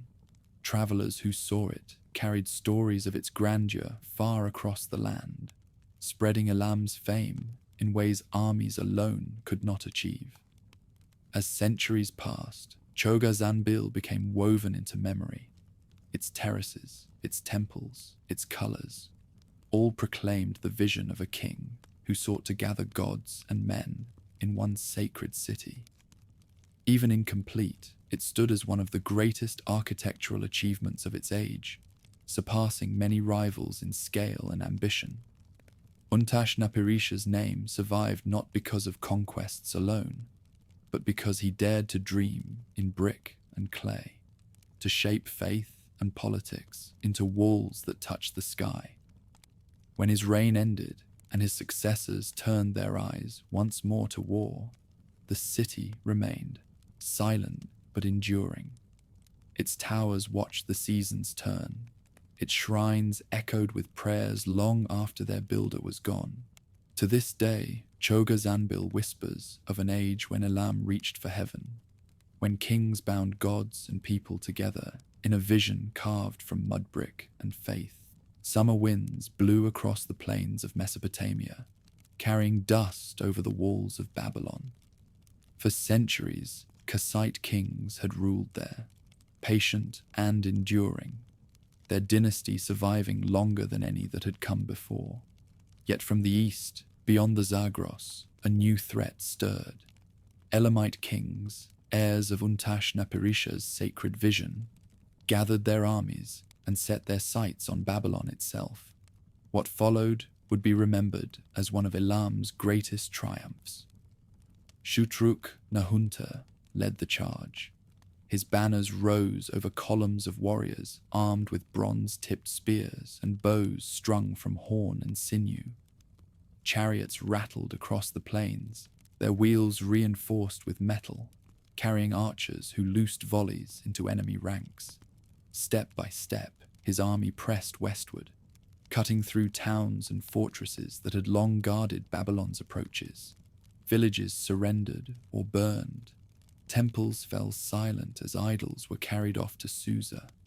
By 1158 BC, the march reached its climax. Babylon's gates, once symbols of endurance, opened to Elamite forces. Shutruk-Nahunta entered the city not as a guest or ally, but as conqueror. His soldiers spread through its streets, prying treasures from temples and palaces, seizing monuments carved by dynasties long dead. Among the spoils were objects that had stood as symbols of Mesopotamian greatness for centuries. The victory stele of Naram-Sin, Hammurabi's great law code, and the sacred statue of Marduk himself. Each was borne eastward, placed in the temples of Susa as proof that Elam now held the heart of the lowlands in its grasp. The procession of plunder must have astonished all who saw it. Monuments that once towered in Babylon now stood in foreign halls. Inscriptions were added in Elamite, declaring the triumph of new masters. To the Babylonians, this was humiliation.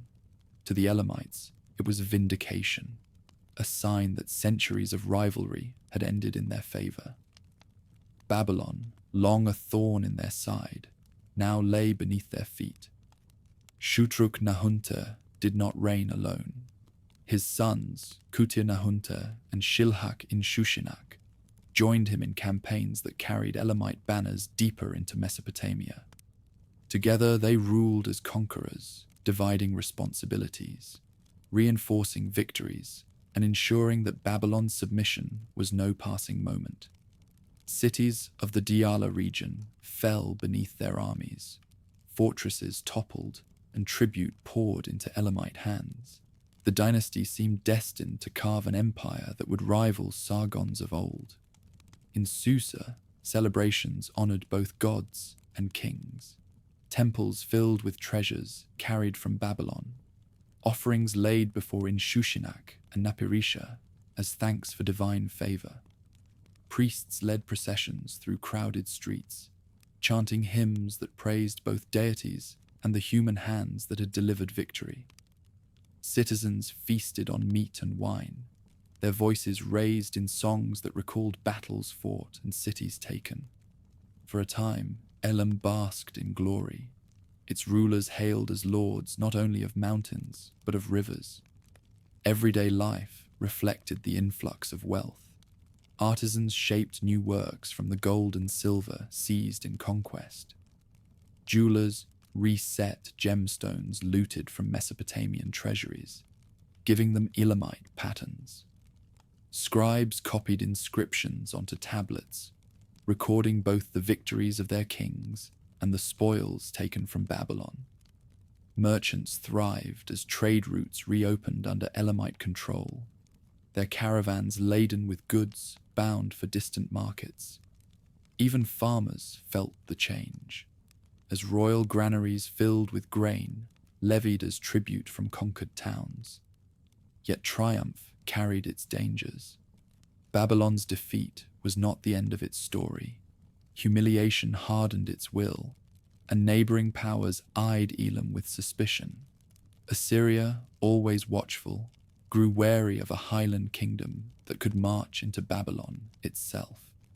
Within Elam, success bred rivalries among brothers and heirs. The very victories that lifted the dynasty also sowed the seeds of future conflict. Still, for decades, the glory endured. Shilhak in Shushinak, in particular, added to his father's triumphs. He strengthened Elam's control of captured lands, expanded temples in Susa, and commissioned inscriptions that celebrated his reign.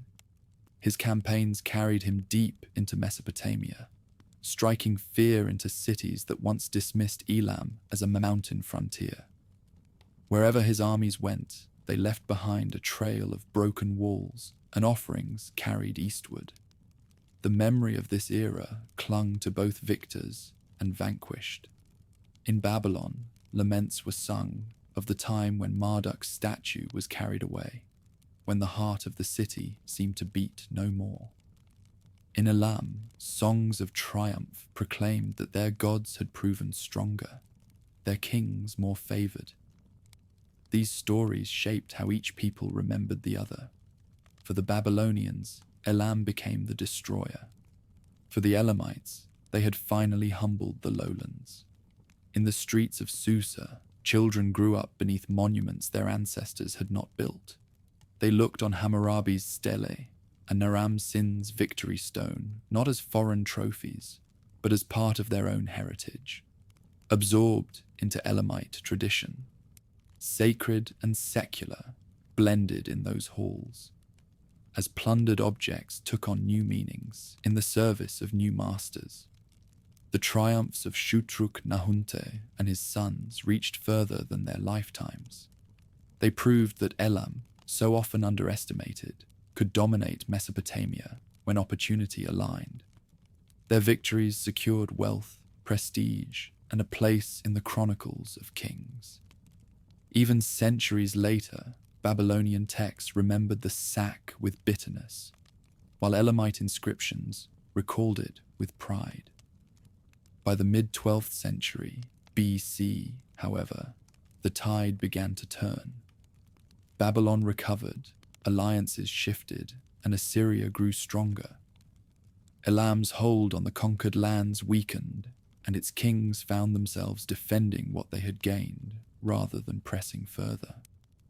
Still, the memory of their triumph remained untarnished in Elamite hearts. For a generation, they had ruled not only their highlands, but the very city that symbolized Mesopotamian greatness. The story of this age closes not with Elam's fall, but with its glory intact. Shutruk-Nahunte and his sons carved their place in history through fire and conquest, carrying away the heart of Babylon and planting it in the temples of Susa.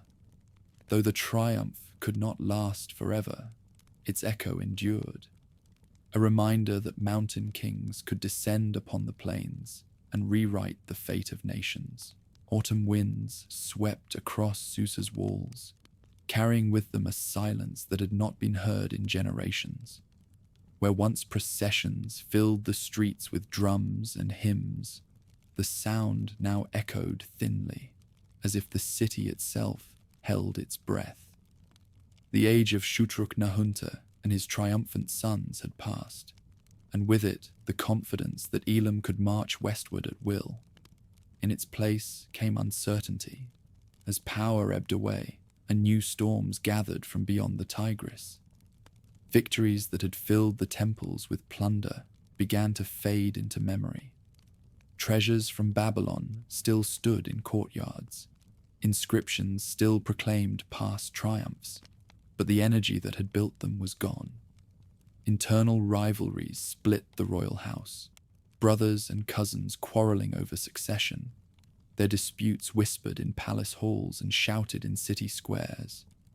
Elam's strength, once magnified by unity, now weakened as factions jostled for the throne. Beyond the city gates, the land itself grew cruel. Droughts struck with persistence, rivers shrank, and the canals that had once sustained harvests cracked under the sun. Farmers abandoned fields that no longer gave enough to feed their families. Herdsmen led their goats higher into the hills in search of pasture, while villages on the plains shrank into silence. Hunger gnawed at the edges of stability, and rebellion simmered in households where men cursed their rulers and prayed for rain. Assyria sensed weakness. Rising once more in northern Mesopotamia, its kings rebuilt armies, disciplined and relentless. Iron weapons gleamed in their ranks, harder and sharper than the bronze Elam's smiths had long relied upon.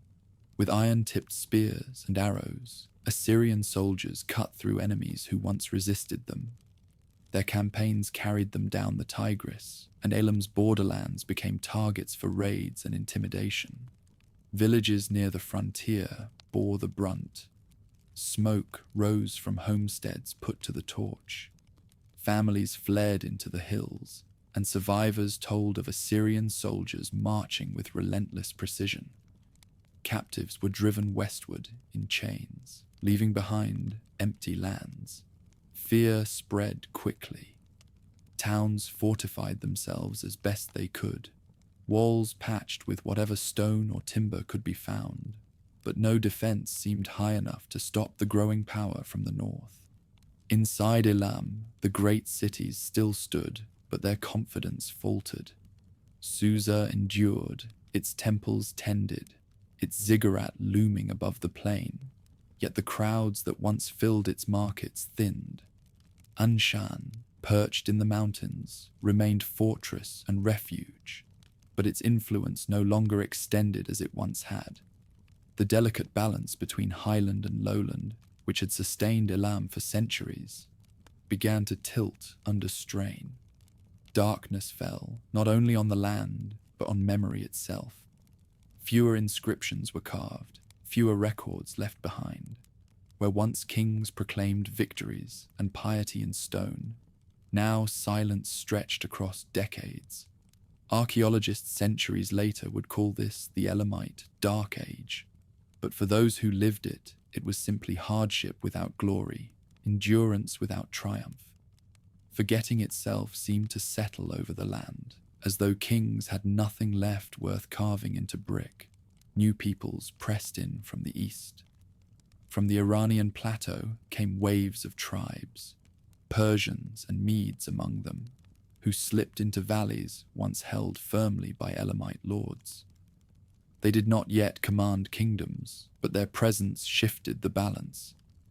Elam, long the bridge between Mesopotamia and the highlands, now found itself sharing that space with newcomers, eager for their own share of the fertile plains. In Shushinak's temple at Susa still smoked with offerings, though fewer in number.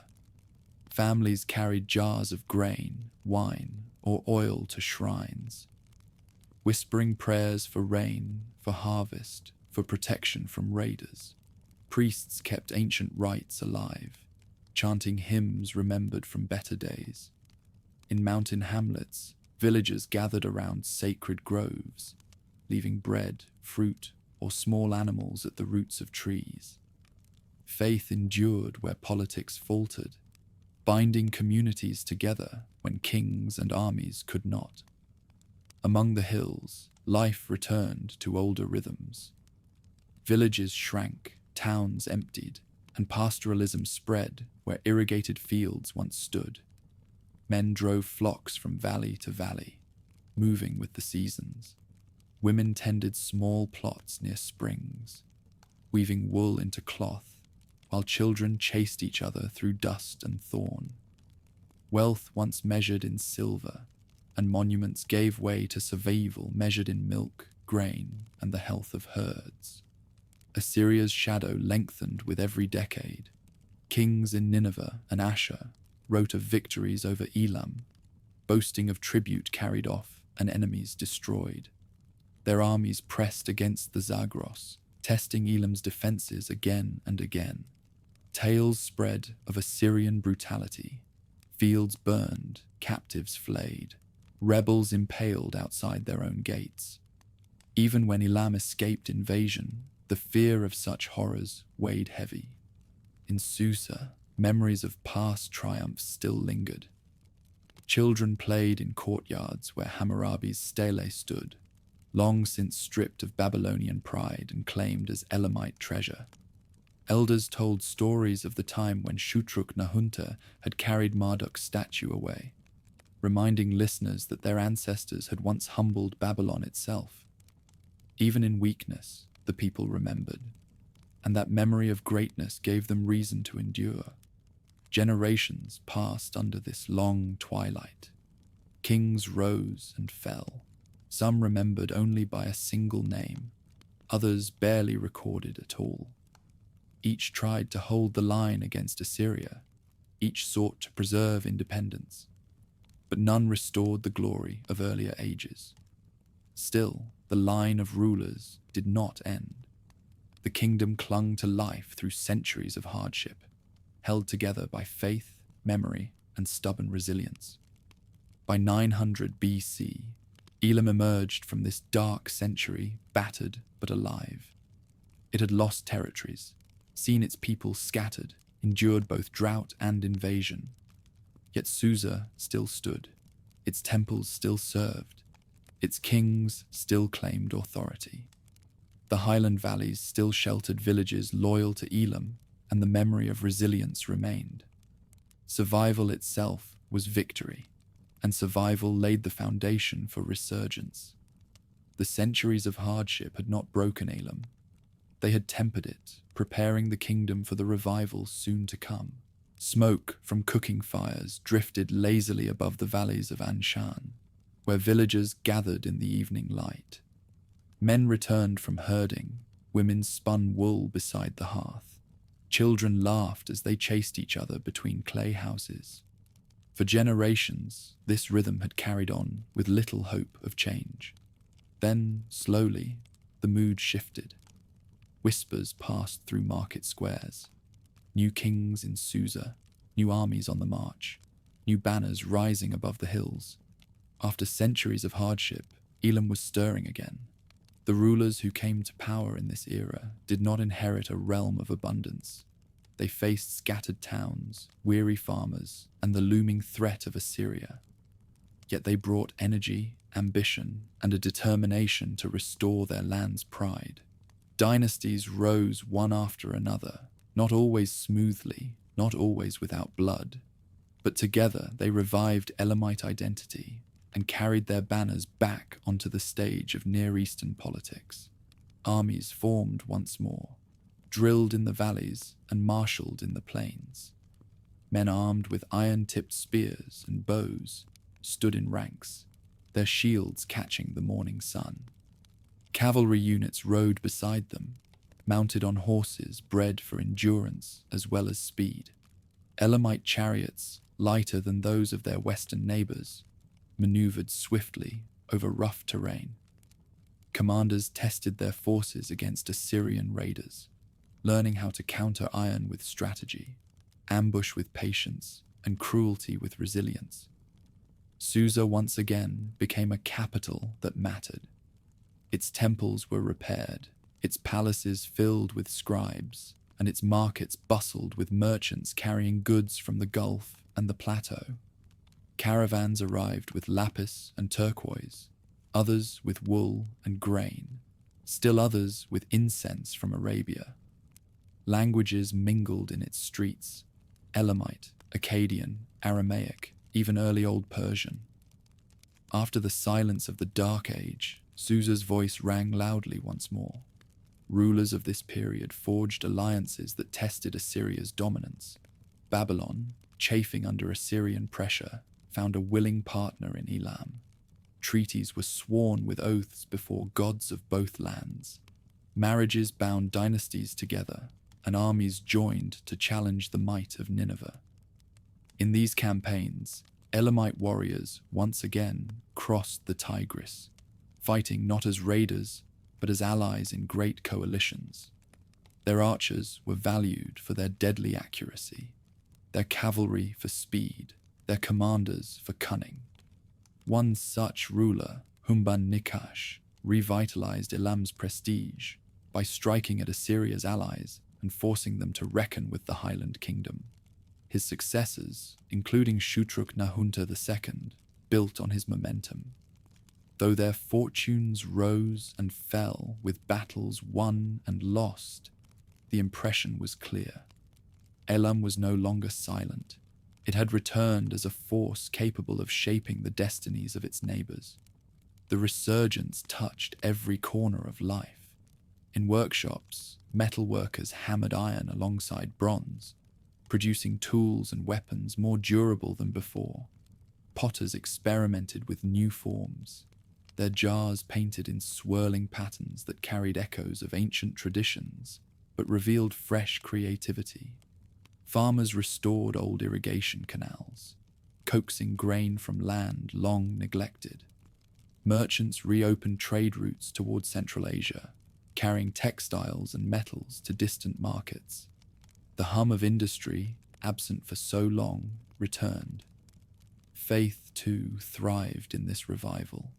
Temples to Inshushinak were repaired and expanded. Festivals once again drew crowds, filling streets with processions of priests, musicians, and worshippers bearing offerings. Sacred fires blazed at night, their glow visible for miles across the plain. Gods of conquered peoples were welcomed as well, their shrines built beside Elamite sanctuaries. This inclusiveness gave the kingdom a resilience that pure force never could. Diversity became strength, binding highlanders, lowlanders, and foreigners into a realm that honored many gods but served one crown. Along the Gulf Coast, Elamite influence deepened. Ports swelled with ships carrying cargo from Dilmun and beyond. Sailors brought tales of distant lands, of copper islands and pearl waters. Taxes and tariffs enriched the royal treasury, funding armies and monuments alike. The Gulf became a highway of wealth, and Elamite hands controlled many of its tolls. Assyria, of course, did not sit idle. Kings in Nineveh viewed Elam's revival with suspicion and rage. Campaigns launched westward often found Elamite troops waiting on the field. Some battles ended in bloody stalemates, others in victories for one side or the other, but none delivered final resolution. In this contest, Elam proved that it could no longer be dismissed. It was a partner or an enemy to be reckoned with, and Assyria learned to treat it as such. Inside the royal court, power was never simple. Factions competed for influence, succession disputes broke out, and assassinations sometimes cleared the way for new rulers. Yet the very turbulence of the dynasty fed its resilience. When one branch faltered, another stepped forward. Authority was not broken by crisis. It was reshaped and renewed. This constant adjustment allowed Elam to maintain vitality, even when stability seemed fragile. Ordinary people carried on their lives within this shifting world. Farmers sowed seed in fields, watered by restored qanats, their sons marching off to serve in the army when called. Women managed households and estates, some appearing in contracts as landowners and lenders. Children studied under scribes, learning not only Elamite, but also Akkadian, the diplomatic tongue of the day. Families prayed to old gods and knew blending traditions, as naturally as rivers joining at their confluence. The resilience of the Neo-Elamite age showed itself most clearly in moments of crisis. When Assyrian armies marched with overwhelming numbers, Elamite cities withdrew into their walls and held out. When fields failed, highland herders supplied food from their flocks. When dynastic disputes spilled blood, new leaders quickly stepped into the vacuum. Each trial that might have broken a weaker realm became, for Elam, a test of endurance passed with scars, but also with lessons. By the mid-7th century BC, Elam's identity had been remade. It was no longer simply the land of the highlands shadowed by Mesopotamia. It was a kingdom defined by centuries of survival, now confident enough to ally with great powers and ambitious enough to challenge them. The Neo-Elamite kings looked westward, not with fear, but with determination, ready to stake their place against Assyria's empire and Babylon's dynasties. Villagers who had once whispered of decline now told new stories around their hearths. They spoke of kings who defied Assyria, of battles where Elamite arrows darkened the sky, of temples crowded with worshippers once more. Children grew up not with tales of loss alone, but with hope that their land could rise again. The revival would not last forever, but in its time it restored dignity and strength to a people who had endured centuries of hardship. Out of drought, invasion, and silence, Elam had returned to life, and in the hills and plains of their homeland, men and women felt again the pulse of a kingdom that refused to die. Assyria's kings never forgot the mountains to their east.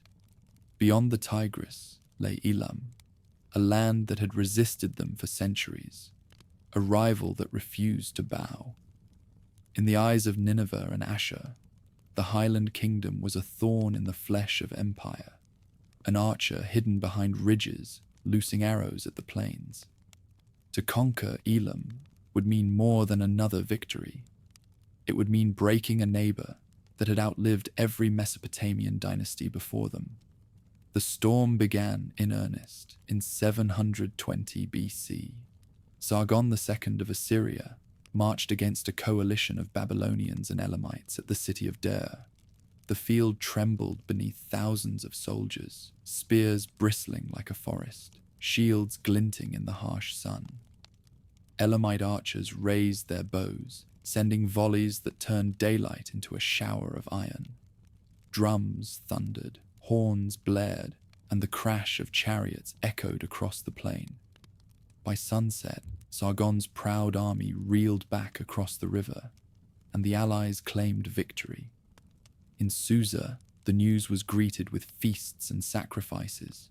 Poets sang of the day when mountain warriors humbled the empire of iron.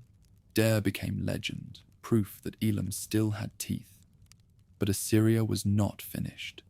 Year after year, their armies returned, driven by kings who could not abide defiance. Sennacherib, inheriting the crown, turned his fury on Babylon and its allies. Wherever rebellion rose, Elam's hand was suspected. To the Assyrians, Elam was the hidden hand behind every uprising. To the Babylonians, it was the shield that gave them hope. In 691 BC, the armies met again, this time at Halul. It was said to be one of the greatest battles of the age. Babylonians, Chaldeans, and Elamites gathered in a coalition vast enough to frighten even Nineveh. Their banners fluttered above tens of thousands of men, the riverbank crowded with soldiers waiting for the clash. Sennacherib advanced with his iron legions, disciplined and merciless. The fighting raged from dawn until dusk. Elamite archers loosed arrows in unbroken volleys. Syrian chariots thundered across the plain, and men fell in heaps, trampled into mud thick with blood. Neither side could claim the field. The coalition withdrew, battered but alive, while Sennacherib boasted of victory to his gods. In truth, Halul was a draw, but the cost in lives left scars on both kingdoms. These wars were not fought only by soldiers. Ordinary families bore the worst of it. Assyrian armies destroyed villages suspected of aiding Elam, torching houses and orchards, salting fields, flooding canals. Survivors told of soldiers cutting down fruit trees, leaving stumps where shade and food had once grown. Refugees stumbled into Elamite valleys with little more than what they carried on their backs, their stories filled with terror.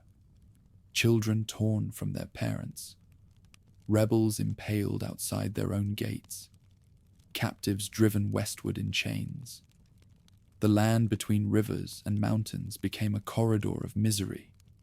Diplomacy was no safer than battle. Assyrian tablets record frantic letters between kings, each side accusing the other of betrayal. Elamite envoys promised armies to Babylon, demanded tribute, and arranged marriages that bound their houses together. Treaties were sworn with oaths before gods, yet they cracked as soon as advantage shifted. Coalitions formed and collapsed, cities changed sides overnight, and the frontier remained a cauldron of suspicion and intrigue. Through all this turmoil, Elamite warriors gained a reputation that echoed far beyond their valleys. Archers from the mountains were prized allies. Their arrows feared on every battlefield. Cavalry units darted across plains, striking swiftly before vanishing into the hills. They fought not as mercenaries alone, but as defenders of their homeland, hardened by generations of struggle. Even Assyrian annals, written to magnify their own kings, grudgingly acknowledged Elam's ferocity. By the mid-7th century, the war reached its most brutal chapter. Teumman, king of Elam, stood at the forefront of resistance against Ashurbanipal of Assyria. Proud, defiant, he refused to bend even when Assyria's power seemed unstoppable. In 653 BC, the two armies met at the river Ulai. The clash was decisive. Elam's lines broke under Assyria's assault, and Teumman was slain. Assyrian reliefs carved the scene into stone, his head severed, displayed before the king of Nineveh as a trophy. To the Assyrians, it was victory beyond question. To the Elamites, it was a wound that cut deep into their pride and memory. Yet Elam did not vanish.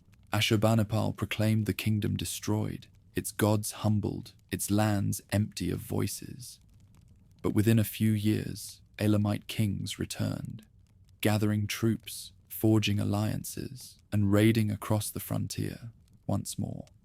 Like a flame beaten down by wind, Elam flared back after each blow. Susa's streets filled again, temples smoked with offerings, and armies marched once more under the mountain banners. The human cost of this endless war could not be hidden. Fields lay fallow, canals clogged with silt, and orchards rotted, untended. Families lived in fear of the next Assyrian campaign. In highland villages, men built walls around their hamlets. Children learned to sleep lightly. Women whispered prayers to Inshushinak and Pinikir for safety. Traders still led caravans through the valleys, but they traveled under armed escort, eyes always watching the horizon. Even in defeat, the Elamites clung to dignity. Their kings proclaimed resistance in inscriptions. Their priests carried on sacrifices. Their elders told stories of past triumphs to children growing up in an age of fire. In their eyes, survival itself was defiance. To endure against the world's most ruthless empire was victory enough. Assyrian records boast of Elam's destruction again and again, yet the truth lay in the persistence of its people. Each time Assyria marched east, they found resistance waiting. Each time they claimed victory, the kingdom revived. No conquest lasted, no terror erased Elam's will. For a century and more, this struggle defined the fate of the region, binding Elam and Assyria together in hatred, fear, and grim respect. When later generations spoke of this time, they remembered not only victories, but the sheer endurance of a small kingdom against the mightiest empire of its age. They told of Der's triumph, Halul's blood-soaked stalemate, Ulai's catastrophe. They remembered kings who fought to the end, archers who stood their ground, villages that rebuilt after each invasion. They remembered that Elam did not submit, even when every power around it fell silent. The struggle with Assyria was no single war, but a century of defiance, a contest of strength that reshaped both kingdoms. For Assyria, it became a lesson in persistence. For Elam, it became the very heart of its identity. Theirs was not a story of easy victories, but of survival hammered out in fire and blood. A legacy no conqueror could erase. The armies of Assyria moved like thunder across the land. At their head marched Ashurbanipal, king of Nineveh, master of iron hosts, whose empire stretched from Egypt to the mountains of Iran. His reign was bathed in blood and gilded with learning. He was conqueror and scholar alike, ruthless on the field, careful in his libraries. By the mid-7th century BC, his gaze turned east once more, toward the kingdom that had resisted his forefathers for generations. Elam, weary yet unbroken, stood in his path. Years of conflict preceded the final storm. Babylon, ever restless under Assyrian rule, called on Elamite aid. Armies crossed the Tigris, banners of the mountains unfurled beside those of Babylonian rebels. Battles raged along the frontier, sometimes favoring Assyria, sometimes Elam. The war dragged on, draining both sides. But Ashurbanipal was determined to end the struggle. His enemies would not simply be defeated, they would be erased. Campaign after campaign carried Assyrian troops into Elamite valleys. Villages were torched, orchards felled, canals torn open to flood fields. Families fled to the hills with whatever they could carry, watching smoke rise from their homes. Susa itself, ancient city of kings and gods, braced for the storm. Its walls were strengthened, its temples filled with offerings. Its defenders swore oaths before Inshushinak to fight until death. Yet even in their prayers, the people knew the odds were hopeless. In 646 BC, the final blow fell. Ashurbanipal's army encircled Susa, its camps stretching across the horizon. Siege engines rolled into place, their wheels groaning as they were dragged by oxen. Archers lined the fields, their bows drawn taut, while engineers built ramps to scale the walls. For days the assault thundered, stones hurled from slings shattered rooftops, ladders crashed against battlements, and soldiers fought hand to hand on parapets slick with blood. Inside the city, defenders fought with desperate courage, hurling spears and boiling pitch, but the flood of Assyrian iron never ceased. At last, the gates splintered. The enemy poured in, relentless as a tide. Streets that once rang with market cries filled with the screams of battle. Warriors clashed in alleys, mothers clutched children in the shadows. Temples that had stood for centuries echoed with the crash of axes. Statues of gods were toppled, their faces shattered on stone pavements. Flames rose in great pillars, consuming houses and sanctuaries alike. Assyrian chronicles boasted of the devastation. They claimed temples were stripped bare, archives burned, tombs of kings desecrated. Treasures gathered for 15 centuries were carried off in a single season. Even the royal necropolis was plundered. The bones of long-dead rulers were scattered, their resting places defiled. Ashurbanipal himself proclaimed, "I left Elam empty of the sound of human voices." His words dripped with satisfaction, as if silence itself was the proof of conquest. What the conquerors did not carve into stone were the faces of the survivors. Tens of thousands were taken captive, marched in chains across rivers and deserts to Assyria's heartland. Families were torn apart on the road. Elders fell behind and were left to die. Children stumbled in exhaustion. Others were resettled far from their homeland, forced to labor in fields and workshops under foreign masters. Entire districts of Elam fell silent, their people scattered across an empire that thrived on stolen lives. Within Susa, the ruin was complete. Temples that had been tended for centuries lay in ashes. In Shushanak's sanctuary, once bright with offerings, stood blackened and gutted. Streets were littered with corpses, their bodies left for dogs and carrion birds. Fires smoldered for days, until only charred walls and broken statues marked where the city had stood. Travelers who passed through years later spoke of a silence so deep it seemed the gods themselves had fled. For the Assyrians, the destruction of Susa was spectacle as much as strategy. Reliefs carved in Nineveh showed the sack in brutal detail. Soldiers looting, flames consuming palaces, prisoners paraded before the king. These images were propaganda meant to terrify other foes.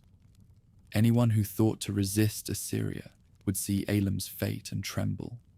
The fall of Susa was not just conquest, it was theatre of annihilation. And yet, despite the ruin, Elam was not entirely erased. Villages in the mountains endured, highland fortresses held out, scattered lords clung to fragments of power. But the beating heart of the kingdom had been torn out. Without Susa, Elam was a body with its chest hollowed, its soul stripped from its temples. The land survived, but the nation, as it had been, was gone. For centuries afterward, poets and chroniclers in Mesopotamia remembered the sack with awe and horror. To Assyrians, it was proof of Ashurbanipal's unmatched might. To Babylonians, it was a warning of what awaited rebels. To later Persians, it was a shadow on the past, a reminder of how kingdoms might fall. And for the Elamites who survived, scattered across foreign lands or clinging to ruined villages, it was grief carried in silence, a memory too painful to name. Ashurbanipal's empire would not endure forever. Assyria itself would fall within a few generations, its own cities burned, its own palaces toppled. Yet the destruction of Susa marked a turning point in Near Eastern history. An ancient kingdom that had endured since the dawn of civilization was shattered. Its language would linger in scribal hands. Its gods would find echoes in Persian worship. But as an independent power, Elam was finished. In the blackened ruins of Susa, amid the rubble of temples and the bones of kings, silence stretched where hymns and markets once filled the air. That silence was Ashurbanipal's boast, his monument to conquest. But silence does not last forever. Beneath the ashes, survivors endured, and memory endured with them. The fires that consumed Susa left more than ruins. They left an emptiness that echoed across the valleys and plains, a silence where hymns and market cries had once risen. Ashurbanipal had boasted of leaving the land empty of human voices. And though the exaggeration was carved for effect, the devastation was real. The kingdom that had stood for 15 centuries lay broken. Yet even in ruin, life clung stubbornly to the hills, and memory refused to fade. Scattered survivors rebuilt where they could. Villages rose from ash. farmers returned to fields when rains allowed, and families lit lamps in houses patched from rubble. They no longer dreamed of empire, only of endurance. Still, beneath that quiet surface, fragments of the old identity lingered. People still spoke their language in markets, still whispered prayers to Inshushinak at roadside shrines, still carried cylinder seals engraved with ancient symbols. Defeat had silenced kings, but it had not erased culture. Meanwhile, the political map of the Near East shifted once more. Assyria, triumphant in Elam's destruction, soon discovered that conquest did not guarantee stability. Its campaigns drained treasuries. Its brutality bred resentment, and new enemies gathered at its borders.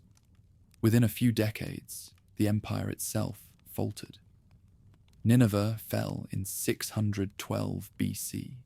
Its palaces burned in the same way Susa's had been. For those who remembered the sack of Elam's capital, there was a grim symmetry.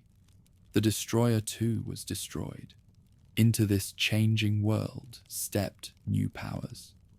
The Medes pressed from the northwest, Persians from the south, Babylonians from the west. The once feared Assyrian state dissolved into dust, and the highlands that had nurtured Elam now became part of a wider contest. Amid this shifting balance, the remnants of the old people persisted, absorbed but not erased. Language kept their presence alive. In the 6th century BC, when Cyrus the Great rose to power in Anshan, scribes still wrote in the tongue of the highlands. Administrative tablets at Persepolis, centuries later, would be penned in that same idiom. Though rulers now called themselves kings of Persia, the bureaucratic heartbeat of their empire often spoke in Elamite words. The tongue of a people, thought broken, became the medium of a new dominion. Architecture carried echoes as well. In Persepolis and Susa, columns rose on bases that recalled the temples of the earlier kingdom. Glazed bricks gleamed in colors first mastered at Chogha Zanbil, carried now into the palaces of Darius and Xerxes. Craftsmen from the valleys, heirs to ancient traditions, built the monuments of the Achaemenids. Their skill became part of Persia's grandeur, even if their names were lost to time. Religion, too, revealed threads of continuity. In royal inscriptions of the Persians, old gods appeared beside Ahura Mazda, lingering in faint but clear echoes. The mountain spirits and city guardians of Elam found a place, however small, in the new order. Faith had shifted, transformed by Zoroastrian teachings, yet it carried shadows of earlier devotion. The dead kingdom lived on in liturgy as well as stone. Susa itself rose again. No longer the capital of an independent highland realm, it became one of the royal cities of Persia. Darius I rebuilt it with care, raising palaces and audience halls on its ancient ground. Foreign envoys walked its streets, unaware that beneath their feet lay layers of older walls, the remains of a civilization that had once defied Sargon, Hammurabi, and Ashurbanipal alike. The city that had seemed silenced forever became a stage for empire once more. Even blood carried continuity. Modern studies of ancient DNA confirm what history suggested. The people of the valleys were not replaced, only absorbed. Their descendants became Persians and Medes, their lineages woven into the fabric of new nations. Conquerors took their lands, but the people endured in body and in memory, passing down customs, words, and skills that shaped the future. Cyrus the Great himself claimed descent from Anshan, the highland stronghold of the Elamites. In his proclamations, he styled himself King of Anshan, drawing legitimacy not only from Persian roots, but from the legacy of the land he ruled. Whether he truly traced his bloodline to Elamite dynasties, or merely adopted the title for prestige, the effect was the same. The Old Kingdom had become part of Persia's royal heritage. By 539 BC, when Cyrus entered Babylon as conqueror, the cycle of history had turned. Elam, the once proud rival of the lowlands, had vanished as a sovereign realm, yet its spirit lived on in the empire that now dominated the known world. From the language of bureaucrats to the skills of craftsmen, from the memories of Anshan to the rebuilt streets of Susa, the influence of Elam pulsed through Persia. Centuries of independence had ended, but centuries of legacy had just begun. When scribes inscribed the Behistun inscription for Darius, they used 3 languages: Old Persian, Akkadian, and Elamite. To place the Highland tongue beside those of conquerors was no accident. It was recognition that Elam had mattered, that its voice had shaped the land even in defeat. In time, the Elamite language fell silent. By the days of Alexander the Great, it had vanished from everyday speech, surviving only in archives. Yet silence is not erasure. The old words live on in thousands of clay tablets, in fragments that scholars still decipher today. Through them, we hear the hum of an ancient administration, the echo of voices thought lost.